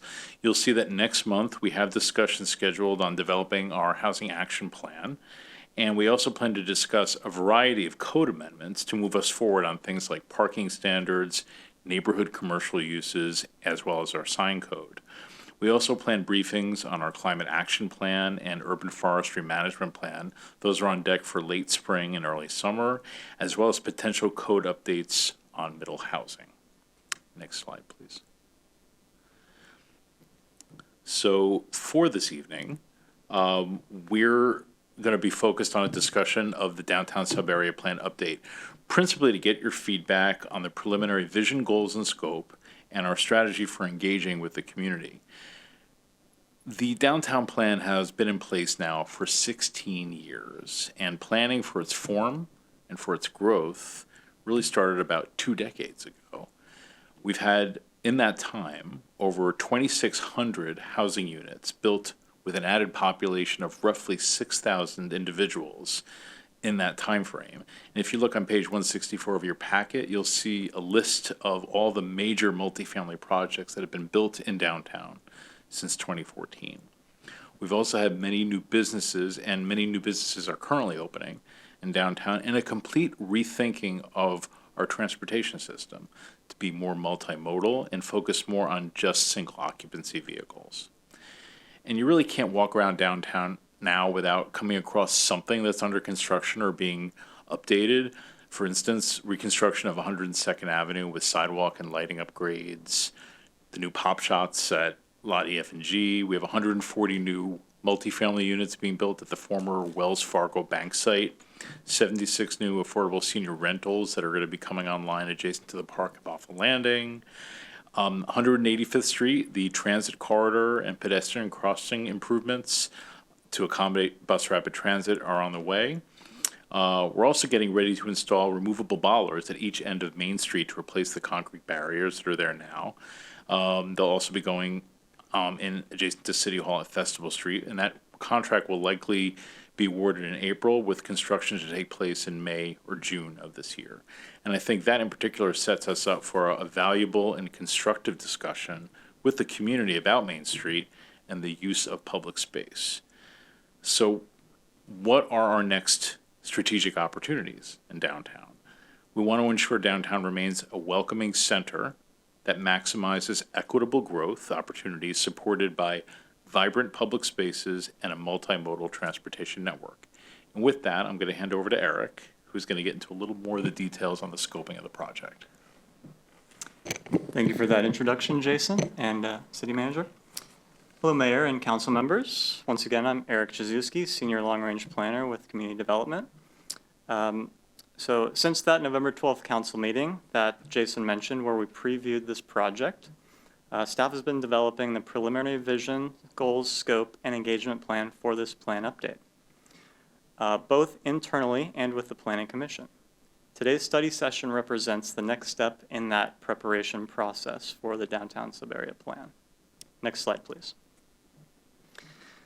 Up on the screen, you can see some questions to kind of think about through this, this presentation and when reading the agenda bill.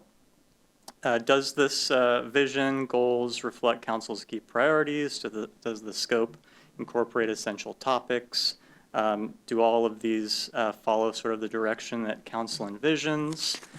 And does the preliminary community engagement plan, plan effective to ensure equitable and timely feedback to help inform future policy decisions?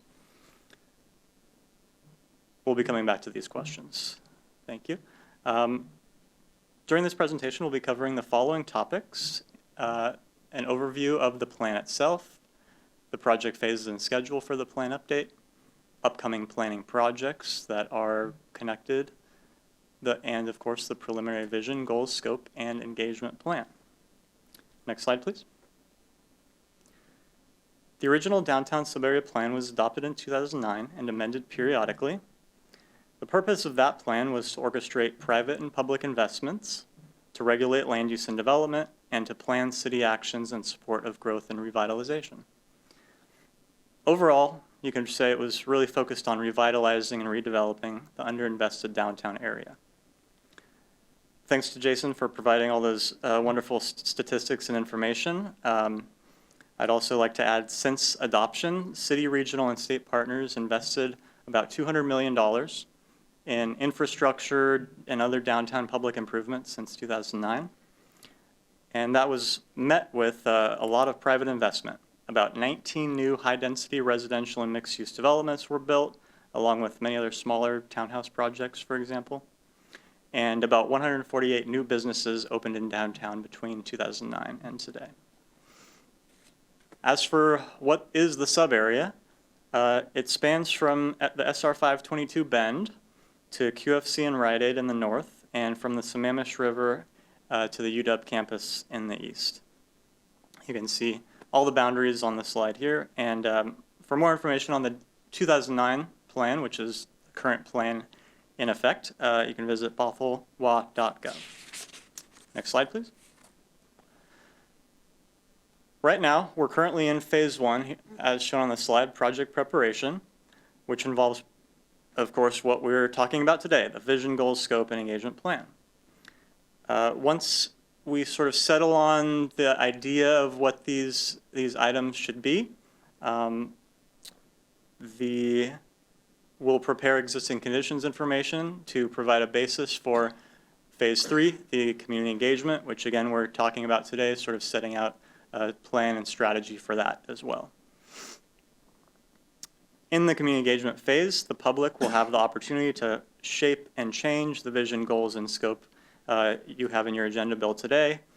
And throughout the project, overall, we will check in regularly with City Council on progress and also consult Planning Commission as appropriate. Next slide, please. Director Greenspan spoke earlier about the upcoming planning projects. For the plan update, we'll also be tracking many other efforts going on in the city and making sure things are coordinated. You can see transportation, Public Works has a lot of things going on. Jason mentioned bollards. They're looking at ways to measure traffic impacts and fees for that. They're having a micromobility plan being prepared and many other efforts. You know, from Parks and Recreation perspective as well, the PROS plan, the Park at Bothell and Master Plan, which have relation to downtown. And of course, the economic development efforts the city is undertaking, Economic Vitality Plan, and Lot EF and G activation. Next slide, please. As discussed earlier, staff drafted up some ideas and concepts of what the plan update might address in order just to provide a starting point for the public discussion. These were shared with Planning Commission in a study session on February 5th. The resulting product, reflecting Planning Commission's input, is shown in attachments 1 and 2 of your agenda bill. These are also helpfully shown in redline format, where you can see changes were made based on Planning Commission's specific feedback. Next slide, please. These are the general topics that the vision, goals, and scope touch on. There's a lot more detail, of course, in your agenda bill.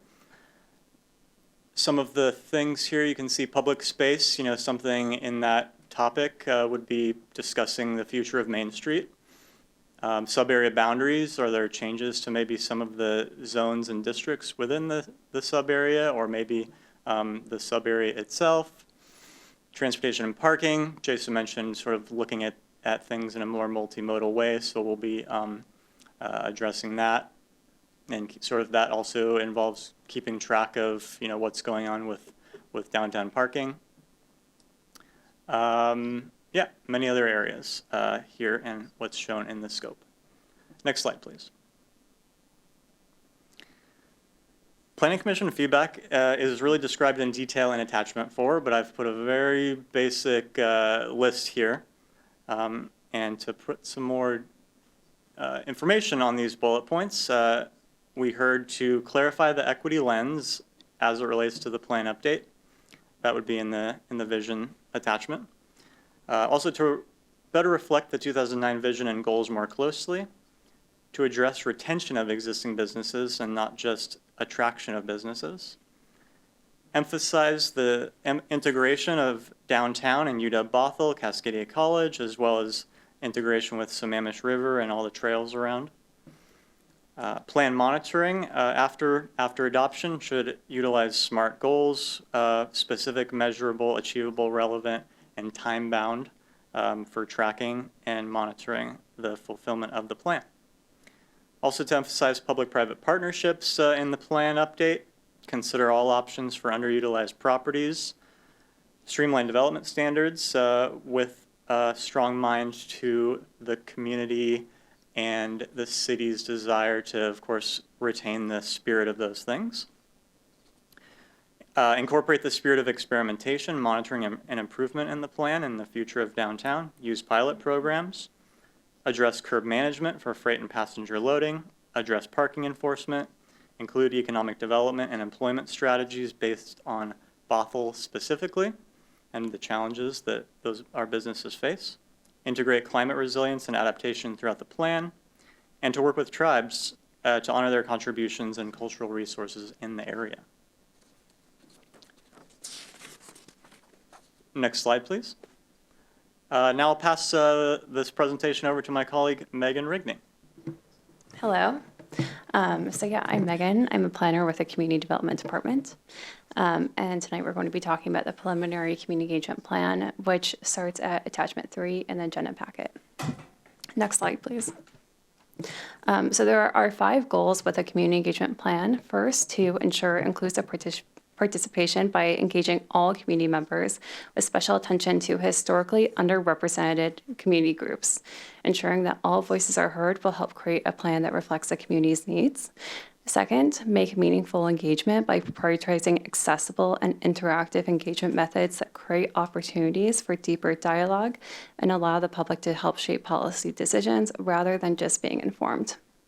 So we will be doing social media activities, but also we'll be hosting open houses and focus groups to allow community members to share their thoughts on the plan. Third, improve education and awareness of downtown planning and its impact by aligning engagement with existing city initiatives, for example, the Climate Action Plan, the Housing Action Plan, and other projects that have been discussed tonight.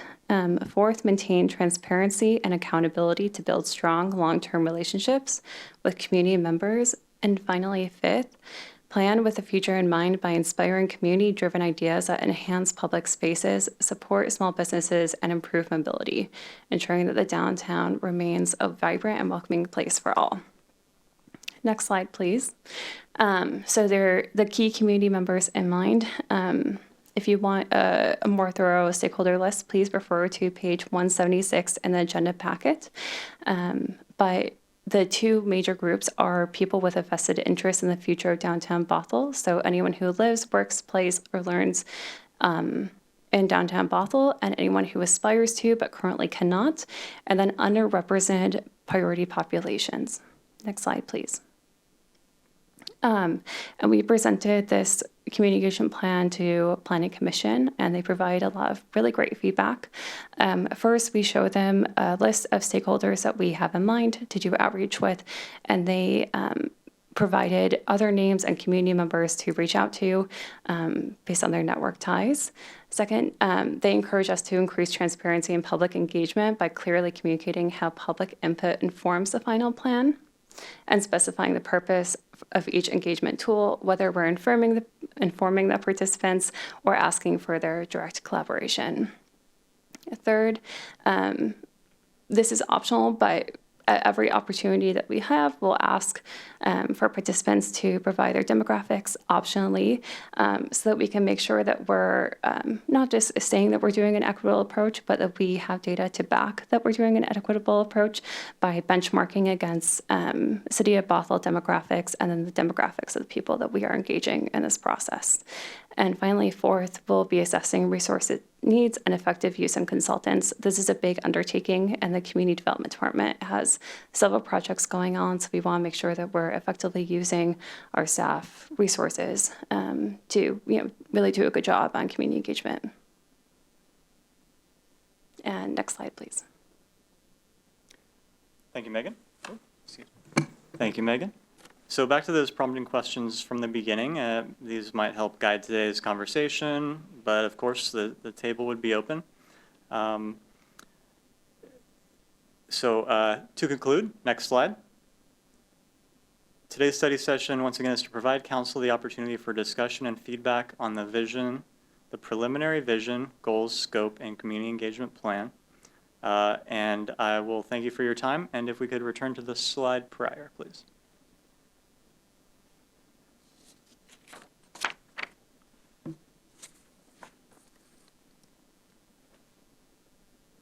I will, just as we go back to the key questions, this is, I think, actually maybe only our second study session after a couple of weeks following the council retreat, of which there was some feedback of trying to open up with some prompts of questions of feeling like sometimes it's too open-ended, and so what can we do to focus on what the feedback is looking for. So again, the questions up there are illustrative to try and help prompt that, and hopefully it's helpful. We'll collect feedback on that later, and just wanted to again note that it's not related to this topic, but to the topics we're bringing forward in the study session. With that, we are ready to hear from you. I'm going to hold my fire on comments. I just wanted to say welcome, Megan. It's nice to have you here.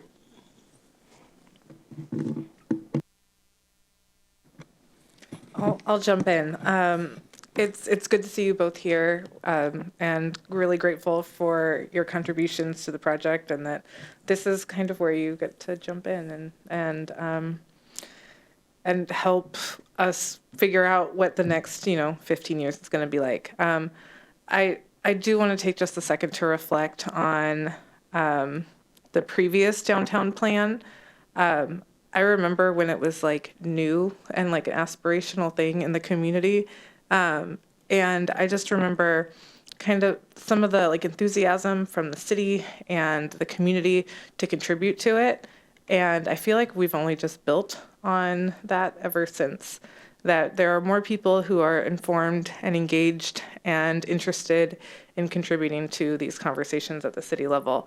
And that is fantastic. And I think in part it comes from who we have on staff, and also like who's on our planning commission. I really appreciate their feedback in terms of making sure that we reach out holistically to our community, and really work with stakeholders to connect with diverse groups of people. And just having the multiple layers of feedback with the focus groups and the workshops and the social media, like Engage Bothell has been something that we had initially a good response to, and I'd love to see us being able to connect more members of our community to there, so that that we're even getting notifications when like a new project is up, to just know like, hey, here's an opportunity for you as a community member to participate, and give inform the work of the city. So I think when it comes to I'm skipping around on the questions, but I appreciate that we have them here. But I think that the engagement strategy is solid. When I look at goals, for downtown and what I hope to accomplish. A lot of them are already in process. You know, the bollards, the improved transportation options in downtown, you know, the fact that some of like the sidewalks areas is being updated, that EFG is going to be activated, like all of those are fantastic. The one kind of, I think Planning Commission touched on it, but I want to be specific and say that on the corner of 102nd and Main Street, the empty lot that was destroyed by the fire in 2016, we really need to revisit the development standards for that lot so that it can be usable, that we can turn it into something maybe not exactly like what was there, but that it is not so difficult to develop that lot into something that is beneficial to our community. That was sort of my entry into you know, urban design, I guess, is learning that we couldn't rebuild what was there because it was no longer legal to build it. It's an eye-opening experience to say, well, why can't we rebuild it? And it's like, because we can't. And so I know in particular that it is a reminder of a very scary situation in our city, and the loss of some really fantastic businesses that we're not able to go back in there. So that is one of my priority hopes for this plan. And beyond that, it's looking at, you know, how do we connect to the city as a trail, as a college, right? Like, it's kind of integrating what we have. Massive changes have happened in downtown. Like, I still remember Mount Bothell. This is like, I don't know if our planners have heard about Mount Bothell. You haven't either, Jason? Is when the state route was being rerouted, there was a giant pile of dirt that was there for a couple years, and people started calling it Mount Bothell. And it's now no longer there. We have you know, our rerouted streets down there. I do think that essential topics are covered. That one, I just wanted to pull out that one project to make sure that when we're talking about, you know, improved development regulations, that is part of our why. It means a lot to our community to be able to do that. And I'm excited to see, you know, this summer with the bollards and the other things that are coming in, because that will, I think, continue to shape the vision that our communities expressed for downtown. Thank you.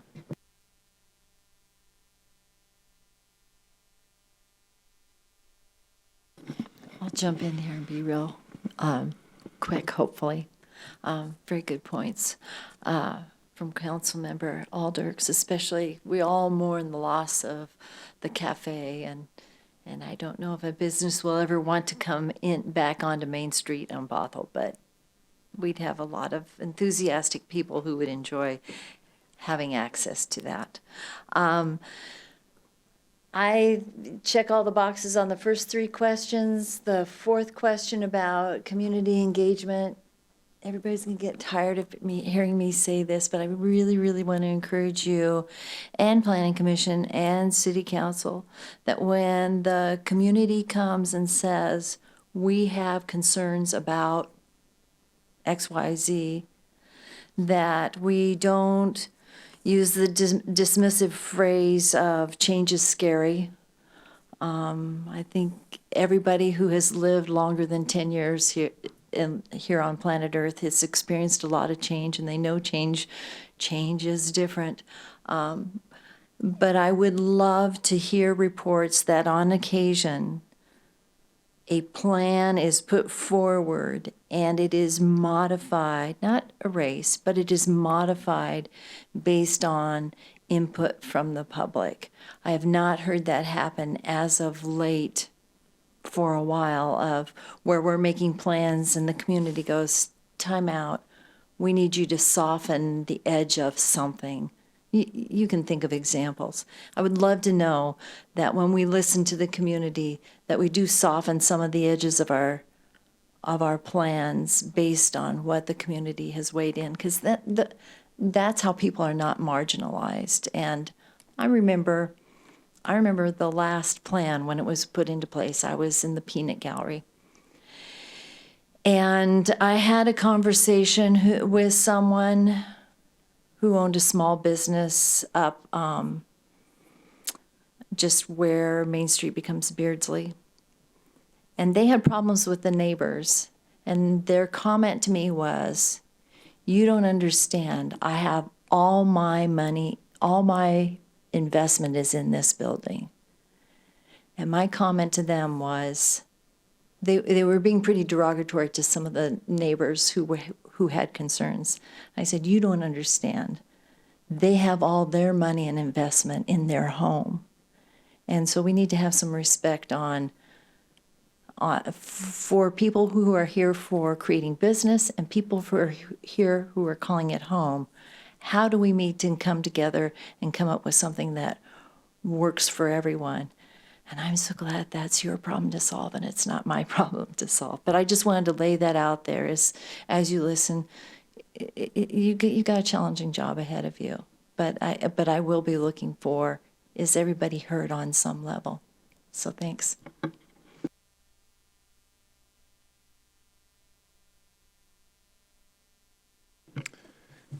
Thanks for the presentation and welcome to the city. I love the work that's been done on this so far. The questions in the presentation are great too. Thank you. I think I can really see where council vision has been looked at while you're developing the sort of framework and outline. So I thank you for that. I can see that woven into the vision and the goals. So thank you. I think one of the things that I love about downtown Bothell is that it's been sort of a canvas that has unfolded over the last couple of decades. And no matter when someone has moved to the city, they've seen changes. So it's really exciting to be part of that transformation. And I think that sort of co-creation of our downtown with the people who live, recreate, and study here is one of the cool things about this community in particular.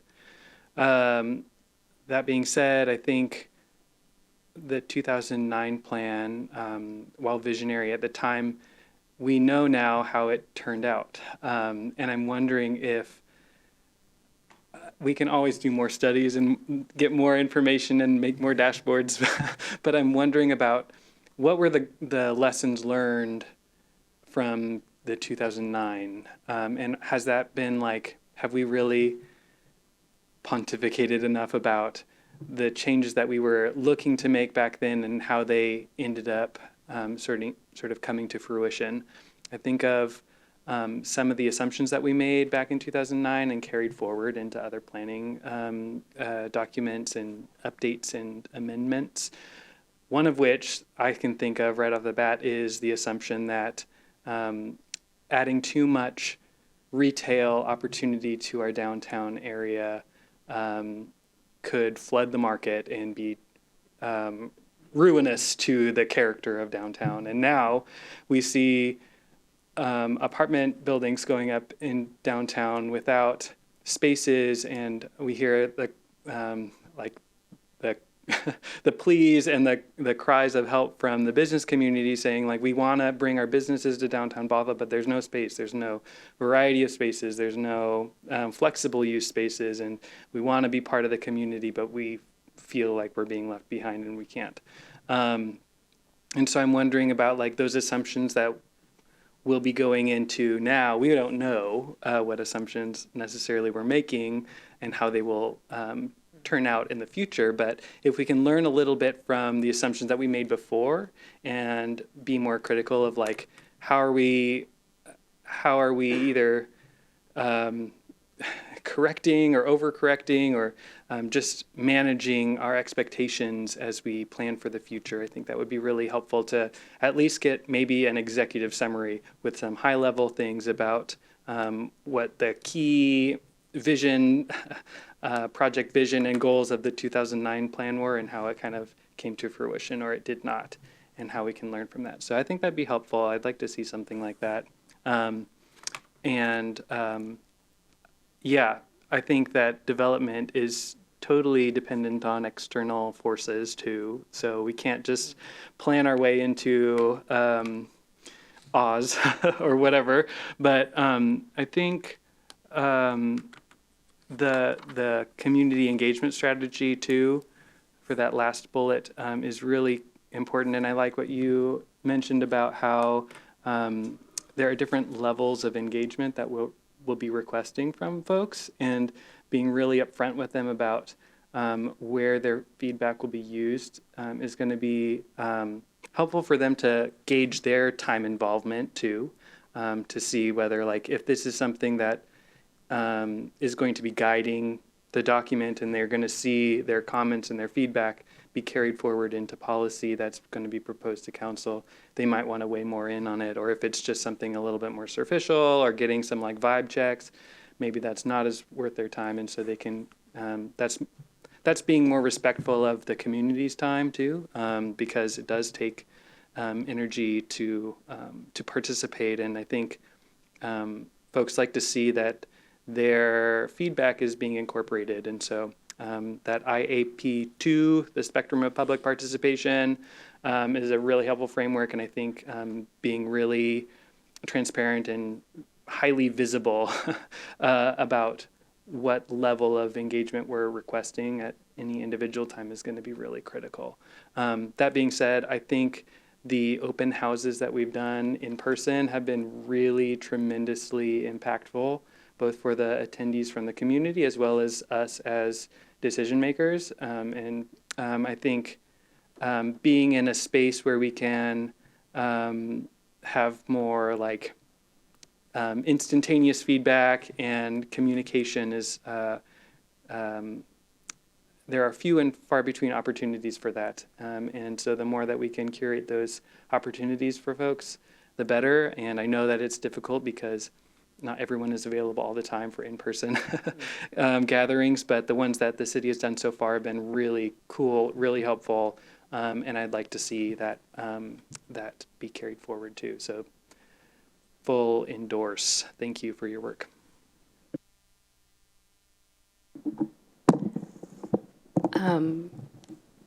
Everybody's already said such good stuff. I wanted to ask, I appreciate the in-person events that we had for the comp plan. I think those are really helpful. And I guess I disagree that we haven't taken community input in the Canyon Park Subarea plan and the comprehensive plan. We've talked to more people than we have before. I think anytime you're changing something, there are going to be, I was really disheartened with the comprehensive plan, the number of people who came to the very last few meetings and had sort of misinformation, and it was hard to combat last minute. So I appreciate that the plan here is, again, to bring people along as things go on, to shape the plan from the beginning with their input. Are we going to do maybe tabling at the summer events like we did for the comp plan too?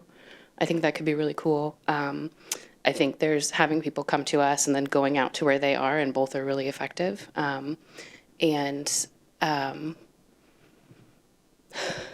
If we end up doing a mailer, maybe make it 8 by 10 and neon colors. I wonder how to combat that sort of fight for people's attention so that they don't feel like they weren't heard and they're not seeing that they're missing the chances that we reach out. But I really commend your department for the outreach that it's done, and I look forward to more of it.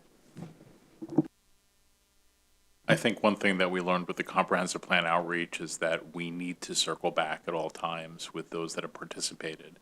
It's not just thank you for taking this survey and you'll hear back from us in a few months. You know, that time right after somebody participates is really critical to let people know that they were heard, that, you know, they may not always get what they want necessarily, but that their feedback is important and that they are heard is so critical. We learned that.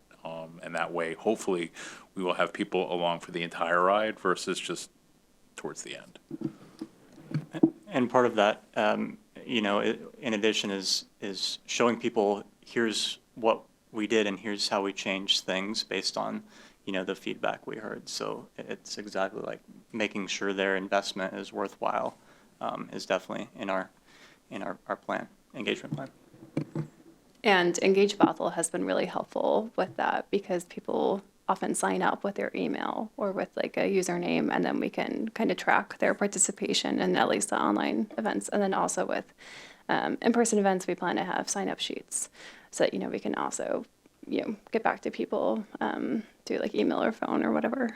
Yeah. No, I really appreciate that. And I think that initial stage where we get input on kind of here's how we're planning to have a plan, like making sure that people understand that that's part of it too. Because I think there's coming up with a draft, shaping the draft, but even before a draft, there's, here's how we're taking feedback into account. Mm-hmm. And then I think the other thing is, Councilmember Zornes, you cited change is hard, and that is something I said, and it was a response to people saying don't change anything, which is impossible. So I would love to help however we can as a council and as staff talk to people who say don't change anything, and that's not a desire that's really based in reality. So the better we can have those conversations, I would love communication amongst all of us, because I think it's important, but if it's something has to change, I don't want anything to change, it's hard to have that conversation. So the better we can have a good framework just to shape useful community conversations is really helpful. Can I jump in? Using that phrase, you were not even on my mind about that, and the way you probably used it was more gentle than I've heard it used from other folks. So when we talk about change being difficult, framing change is hard in a way that shows empathy, which is probably what you did, and you weren't in my mind when I was thinking about that. But I have heard change is hard as a way of dismissing people, and you using that phrase was not in my mind at all. I was thinking where I've heard it from other sources using that. So I'm sorry if that. No, I appreciate it, but I know I've said it, and it doesn't mean anything that I didn't intend it to be a negative thing, that I meant it to be like it is hard. I've lived here so long, I've seen all the changes we've talked about, but we have to have better tools to have these conversations. It's the way that we can, as a whole group, council and staff, work with our community to kind of level set on where change is just going to happen and how we can have a productive conversation around it is something that I'm sure we're all working on all the time. Right, and that's part of the process of things are changing, so how can we make this work and have work for everyone where they can buy into it? Versus we're changing it and you're going to like it, that mindset. So we just need to be really careful about how we move forward in the changes that we make. Agreed. But can I interrupt with one just little quick anecdote about You can't retail? interrupt if you were already talking. Okay. Well, I'll be fast. Thank you. I was curious about retail in downtown, and I probably misunderstood Karsten Kurd because I was thinking, I don't remember situations where people were against retail in downtown Bothell, which was probably not what you were saying. It was just what my ears or brain was hearing. But I thought about one place, anecdotally, where retail really got the ire of Bothell, and that was back with Truly Farm, and it was being redeveloped, and there was a real big push to turn it into a Kmart. No. Okay, so not critical areas, obviously. I was saying, in our downtown plan, we only allow retail opportunities in downtown core zones, and there were opportunities that have been missed for additional retail areas in our downtown that are now occupied by strictly residential property that could have been maybe not the original network and framework tapestry of the city that was envisioned in 2009. But the way that the economics of the area, the geography of the area, everything else, we needed to take a look at that, and now is a good time to take a look at that. So, No, I totally agree. I think people are clamoring for more retail and more opportunities to do a variety of shopping in downtown Bothell, and we need to be more aggressive as we encourage that. yeah, I think that we have good bones, and everybody loves Main Street all the time, but why don't we have more Main Street? Like, there's not a maximum number of main streets that we have one block of it or 2 blocks of it. Like, we could do more. So yeah, looking forward to those conversations. I'd love to jump in on that too, because in 2009, I don't know if any of us foresaw the loss of Country Village to our community. We thought that, you know, it'd been there for so long that it was going to continue, and then when the property owners, you know, those who inherited it decided that they weren't going to continue it. Like, I still hear on a regular basis, I wish we could bring Country Village back. And one of the major losses to our community that came from that, other than it being very cute and the chickens, which I did love, was that there was a lot of affordable commercial space in that area where people just starting out who had an idea could just try it. And they knew that, you know, the overhead wasn't going to be ridiculous. And so we saw just a lot of really cute, fun, funky concepts pop up there. And we don't have those. You're pointing at me. What's happening? Okay.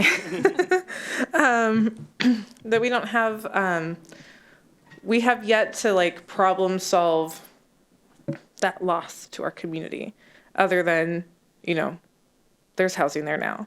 And, but when we talk about, you know, all of the people who we know weren't able to open a business and are then, you know, commuting to other cities to run their business that they wanted to open here, this is our opportunity to say, how can we attract some of those small commercial spaces so that we can get the creative, funky, interesting business ideas opening in a place that's very walkable, near transit, near trails, that would be even more accessible than Country Village was when it was open. So I'm really glad that Councilmember Curd brought that up, because that's another kind of loss to our community that we could thoughtfully plan for, to bring some of those vibes back.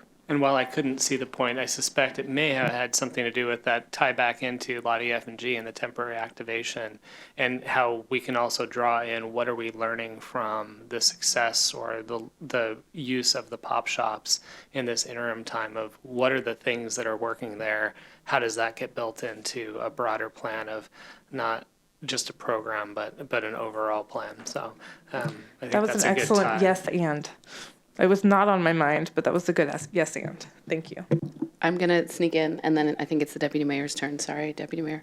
I would rather it be like, let's have a darn good reason why there isn't retail on the bottom of a building in downtown versus like, it'd be nice. Like, we need more spaces. That is so clear from just the amazing amount of stories we have. And I won't repeat them, I promise. But like, I would like to just be, we don't have enough retail space, and we're losing out not only on cool stuff, but just on the activation of the neighborhood that comes from having cool stuff. And I would expand this to outside of downtown as well, just the idea. So just to, I know it's going off topic of downtown sub-area, but this is a really good topic, issue that I think we, as a city, we need to address downtown and elsewhere within the city. I wanted to ask about, I wanted to second Councilmember Ulrich's Main Street development regulations, because that's been something that I also hear is a hindrance to getting, change on Main Street itself.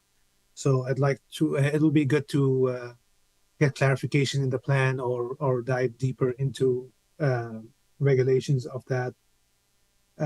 Like keeping Main Street's charm while modernizing the development rules, regulations, you know. So there are a lot of cities in different states, albeit larger cities, but you know, there are always, oh, here's a really cool 200-year-old building, but next to it is a modern building, for example, or something, or you keep the facade and then behind it is a modern building. So, you know, there are some cool things that can be done.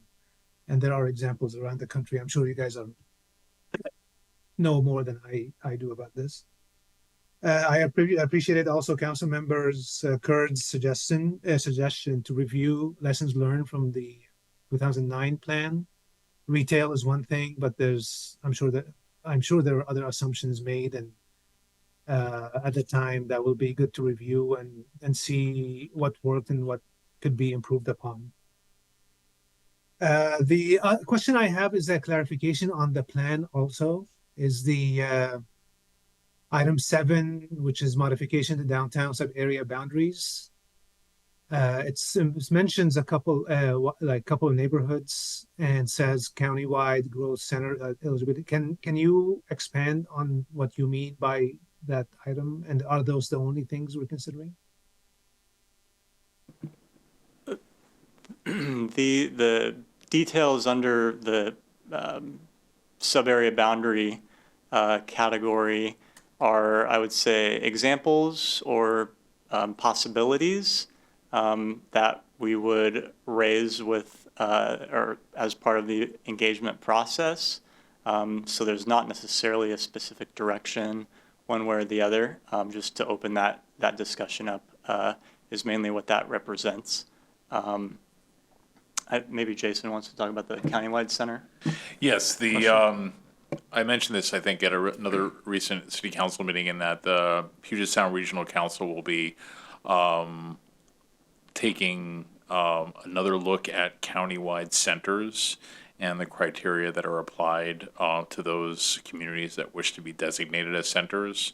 And so I feel that downtown would be, it's already identified as a candidate center, and I think we would be in a really good position to achieve that designation, which may have some resources attached to it in the future.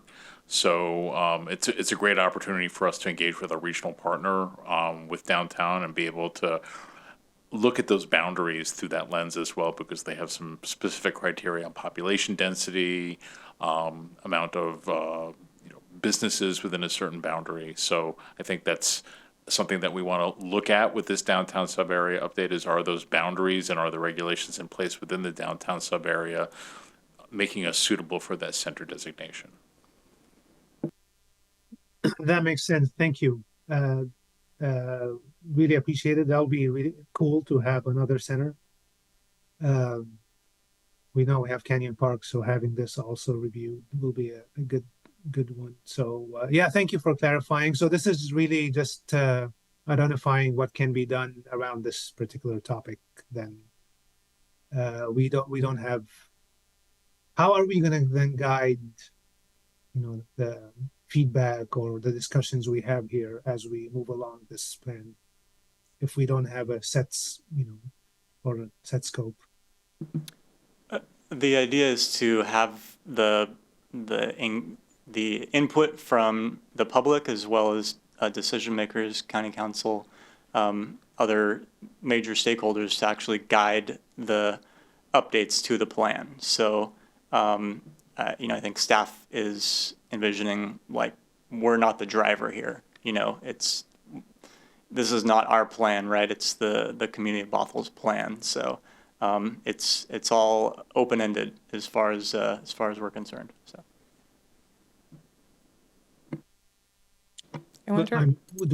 Do we have any ideas what we want to do, though? I mean, I'm sure there are some ideas. Sure. Yeah. I mean, the what's in the scope, represents staff's ideas and concepts and things we've heard.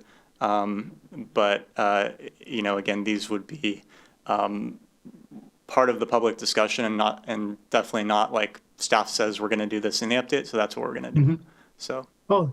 Yeah, I get it. Yeah, no, thank you. I didn't mean that staff is going to go and take over, but this is so open-ended and such a big topic, that it needs some guardrails, or something to guide it. So yeah, well, certainly, council members, decision makers in the city, will help guide this plan. So That's all. Thank you. I get to go. We mentioned the $200 million in public investment earlier in, 16 years ago. Do we know what the total private investment has been? We mentioned all the buildings and the 142 businesses. Like, do we have any idea, like, roughly what sort of total investment we're talking about?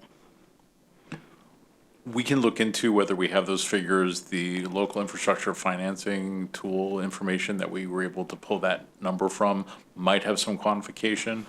I can get back to you on that. It's not something you need to spend a ton of time on. Like, if we have it, I'm curious, more just because I'm curious, when we invest in, public infrastructure, like how much private investment, follows that. I'm more just concerned, I'm more just interested in what the result was, but it's not going to drive my decision-making process through here. So if we have it, give it to me. If we don't worry about it. The Planning Commission had a suggestion that we include explanations about how community feedback shaped the plan. And I really liked that because there's this idea that the plan is developed completely devoid of any community feedback. And we all know that's not the case. We all know the community is involved every step of the way. And we know that we have people from all perspectives giving feedback along the way. It's not that everybody agreed on the front end and everybody disagreed on the back end. I would love to kind of have the community feedback summarized, and have some here's what people said. So when people who haven't been paying attention to all of the public engagement that we're doing do come into the process at any point in time, they can see their thoughts in the public feedback. And we're not just saying here's what the majority of the people said. We're saying, hey, a certain amount of people thought this, a certain amount of people thought that, and people can see that other folks that agreed with them were involved in this plan, and we did take that into account, and we can kind of show our work a little bit. I don't know if that's a lot harder to do, but I'd love to see something like that. Because I think we should continue to value the community feedback that happens at all phases of the process equally, and not devalue the stuff that happens earlier on in the process. I also really appreciated the Planning Commission's suggestion that revolved around a bias for action. There was a comment about, we can do pilots, we can try things, we can see if they work, we can iterate from there. Big picture, talking about kind of the downtown plan, I would love our downtown to look like Whistler Village someday. A lot of really cool shops on the streets that you walk on, a lot of people that live there, a lot of housing that lives there, maybe not as many hotels because we don't have a big ski mountain right next to us. But it's a place where people love to be, and it's a place where people travel to go to, and it's a place where people who don't ski love to be, because they've created a place that is just so nice to be in. And I would love our downtown to be that kind of place someday.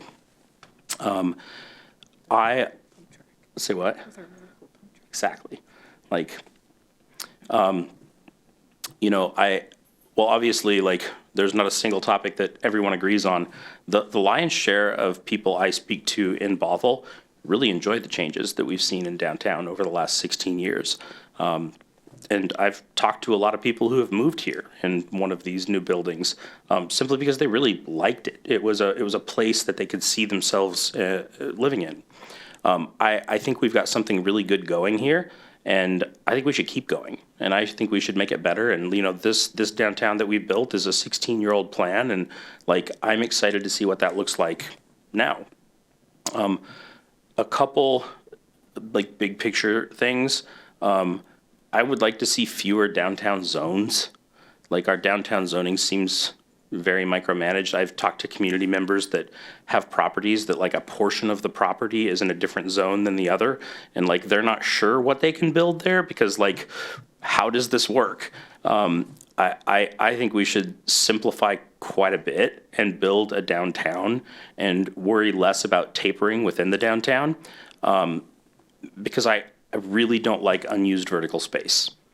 Like, we're never going to get it back, like, until that building goes away and something is rebuilt. And I would like to see most of our downtown allow construction that maximizes stick-built construction. Like, if somebody builds a 3-story apartment building, like, we just lost 2 stories. I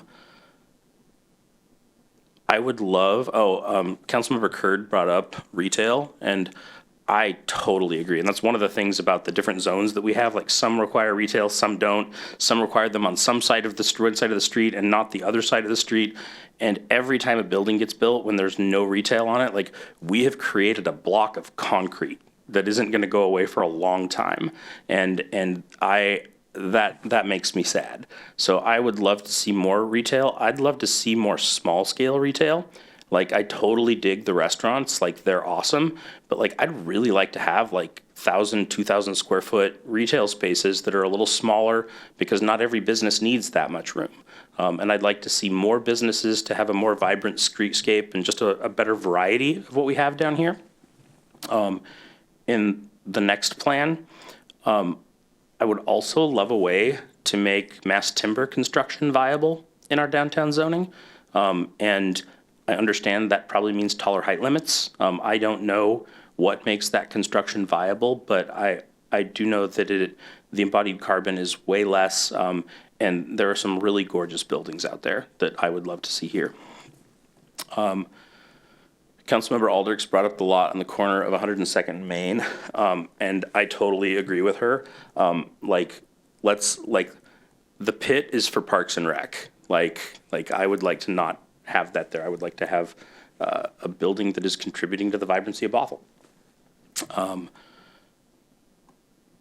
That is my list.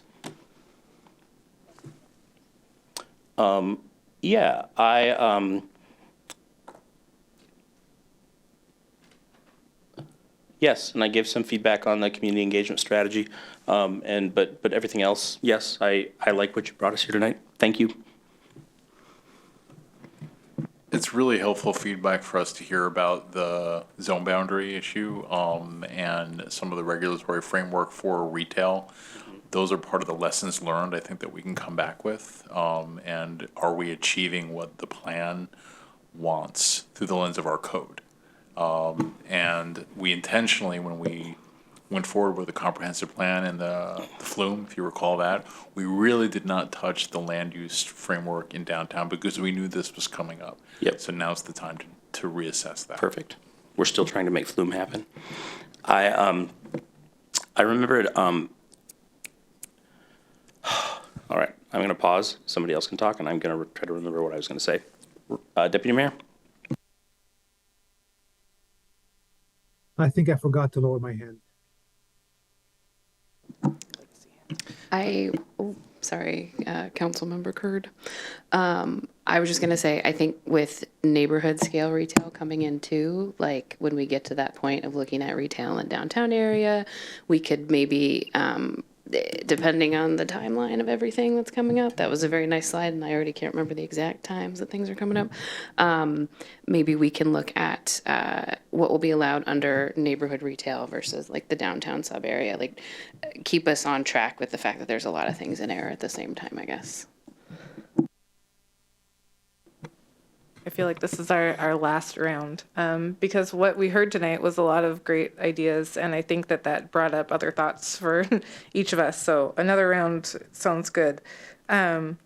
When this is something when Councilmember Dodd was speaking earlier, just ways to engage people. I think we saw this before, that we can put QR codes to engage Bothell on mailings, flyers, signs. So like when people are at a table on Main Street, they can get signed up with Engage Bothell. So I just want to say that as a hope we continue doing that. And then I pulled up the 2009 plan, and very similar to my thoughts around, the shops on 102nd is looking at, what how has reality differed from the envisioned future?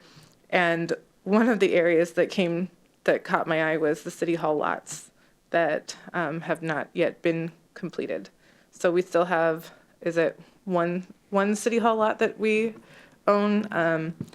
And so just, is there, like, what's the challenge with that lot in terms of finding a plan for it? So, go for it. There are two. There's the civic lot, which is the one that's more across from the cottage, and then the one on Bothell Way. There's no challenge other than our commitment to do remediation before we do anything. And so we have had a mixture of strategies with the disposition of lots. What we would recommend going forward, and from some of the lots that have been developed while being remediated, is that it's once a parking garage is on top of your monitoring wells, it's hard to move those monitoring wells. So we're really focused on that journey. And so that's with the council's direction of Lot E, F, and G, for example, of the temporary activation. That's a way of saying, what can we do in the meantime? So those are conversations that we can have. But the barrier for why there isn't anything developing on those lots is really that we haven't been marketing them. Yeah, great. Thank you for that update. It's a good reminder just how far the remediation efforts stretch along our downtown. And, the concrete pad that's out there right now is could there be activation that could get us through that remediation, see how it goes with EFG. So thank you, City Manager, for bringing that up. And then I also just will want to conclude with another lesson learned around the development of downtown was parking enforcement. Like we've heard from members of our community who've moved into the new housing that's available in downtown just how challenging parking management is. And so it's a good thing we're working on it. Like, we're aware and efforts are being made in that direction. So thank you for looking at, some of those lessons learned. I would just add that one as something we've also learned. Thanks. Yeah, I jump in real quick. This is getting into minutia, and I'm really sorry that I'm going into it. But if there gets to the point where we're talking about retail and what we're allowing, I would love to see retail be pretty broad in what they can, what's defined on being able to, for buying and selling things. I worry about us going through another recession or a COVID plague, and what are the businesses that can survive, and what are people going to need? Is our coding encompassing enough that a grocer would like to come in and build in downtown Bothell?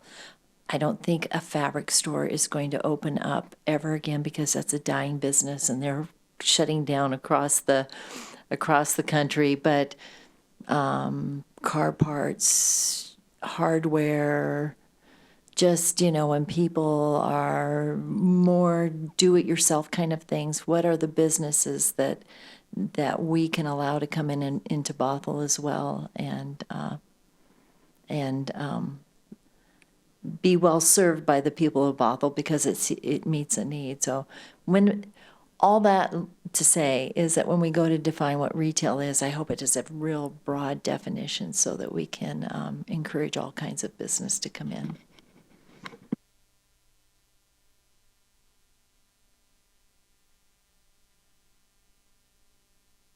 Yeah, and just to clarify, I don't want to micromanage what retail goes in there. I think the market should handle that, and we'll do a much better job than we would of that. I think we should just have the spaces, because there's a lot of desire for retail around here, especially with the population center that we're building. There's people who want to serve that, and that's I think something we need to provide. Let me go back here. I want to touch base. It was in the packet. Privately provided public space. I think this is an example of something that we require right now that is absolutely not working. I can't think of a single building that's gone up here that has a privately provided public space that is a place that is worth hanging out. I'd rather have the additional housing that public space takes from. Like, I think we should work as hard as we can creating a lovely public realm in our streets, in our sidewalks, in our parks, and that public realm can be enhanced by the retail itself. Like, I'm thinking of a particular example where the public space is literally just like a concrete block on the side of a wall, and like nobody hangs out there. If there were businesses there, if there was an ice cream shop there, people would hang out there.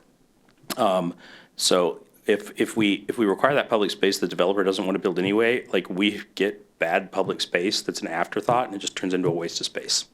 So I would like to see that requirement just gone. And I think it's important that when we add requirements like that ground floor, more granular retail, that we also take away something that's not working, because I think the ground floor granular retail will accomplish the goal of the privately provided public space much better than what we've been doing well. So I remember my thing. Oh, Deputy Mayor. Thank you.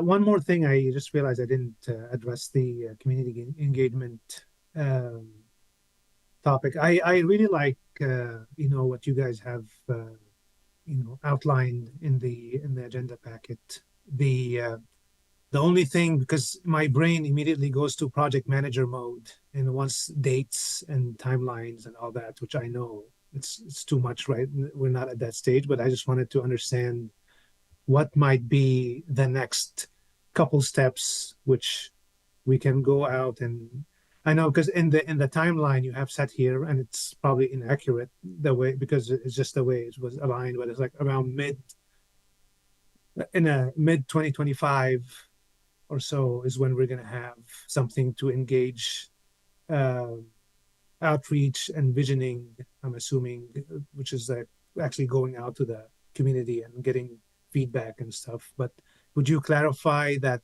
timeline that you have over here in the agenda, like phase 1, phase 2, and you have a timeline of 25 to Q4 26?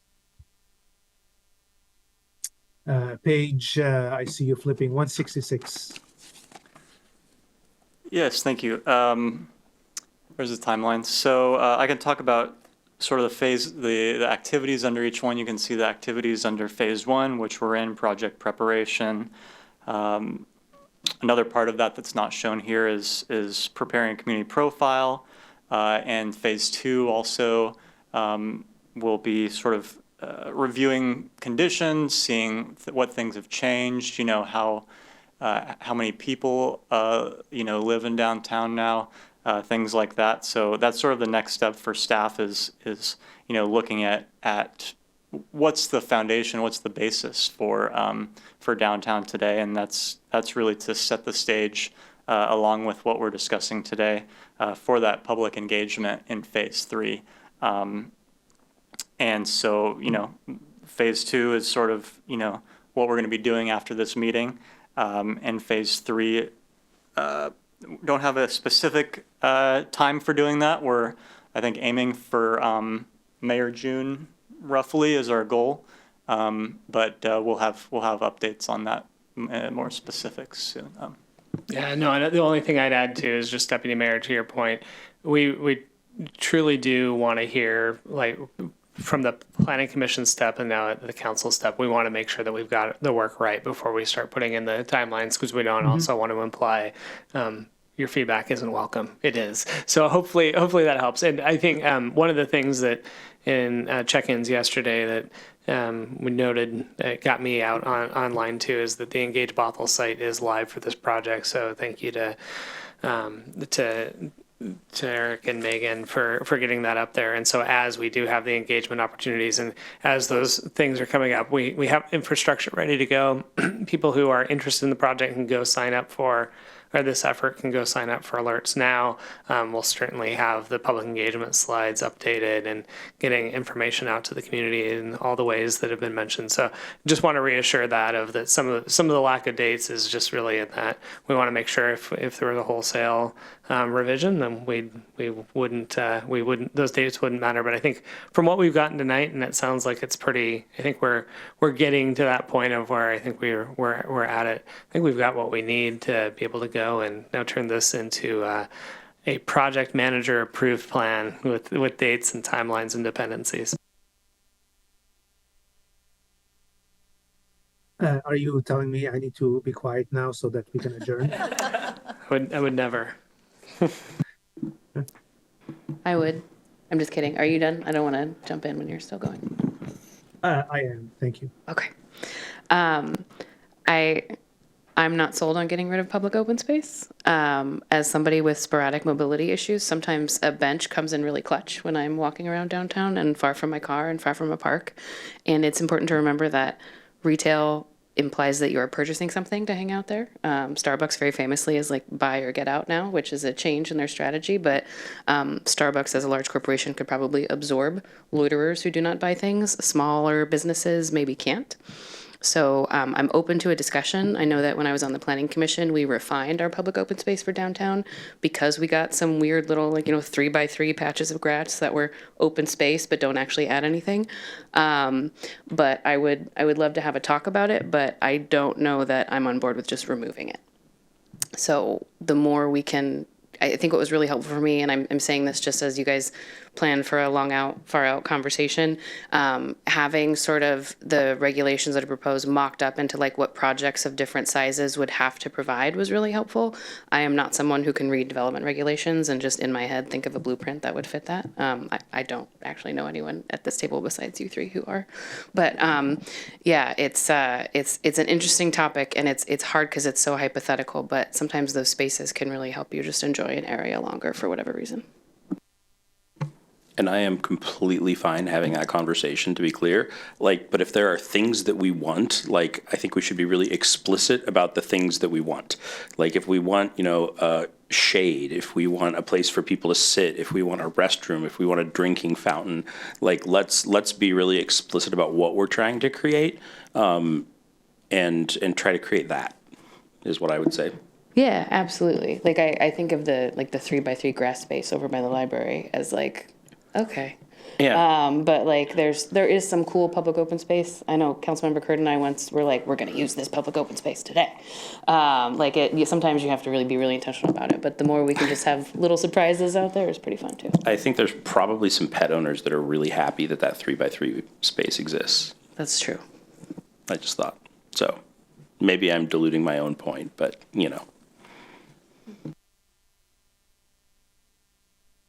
Okay, last thing, because I thought it was kind of off topic, but now it's back on topic. You guys are terrible. So yeah, I guess this just really underpins the necessity to have a diverse set of perspectives weigh in on our planning efforts, because there are people in our community that use downtown differently than I do. And then differently than the people at this table do. So I would encourage you to really lean into the engagement efforts. And one of the communities I think downtown that is particularly underrepresented is the mobile home park at Lazy Wheels. And that's a community where, there are many neighborhoods in Bothell that I could and have door knocked and been able to directly communicate and talk to residents and households, but that is a neighborhood that needs intentional language. I may have language barriers, and that's one that I'm hopeful that our engagement efforts are going to encompass. So looking forward to seeing your visions for engaging populations and people in our downtown that might be left out usually. Thanks.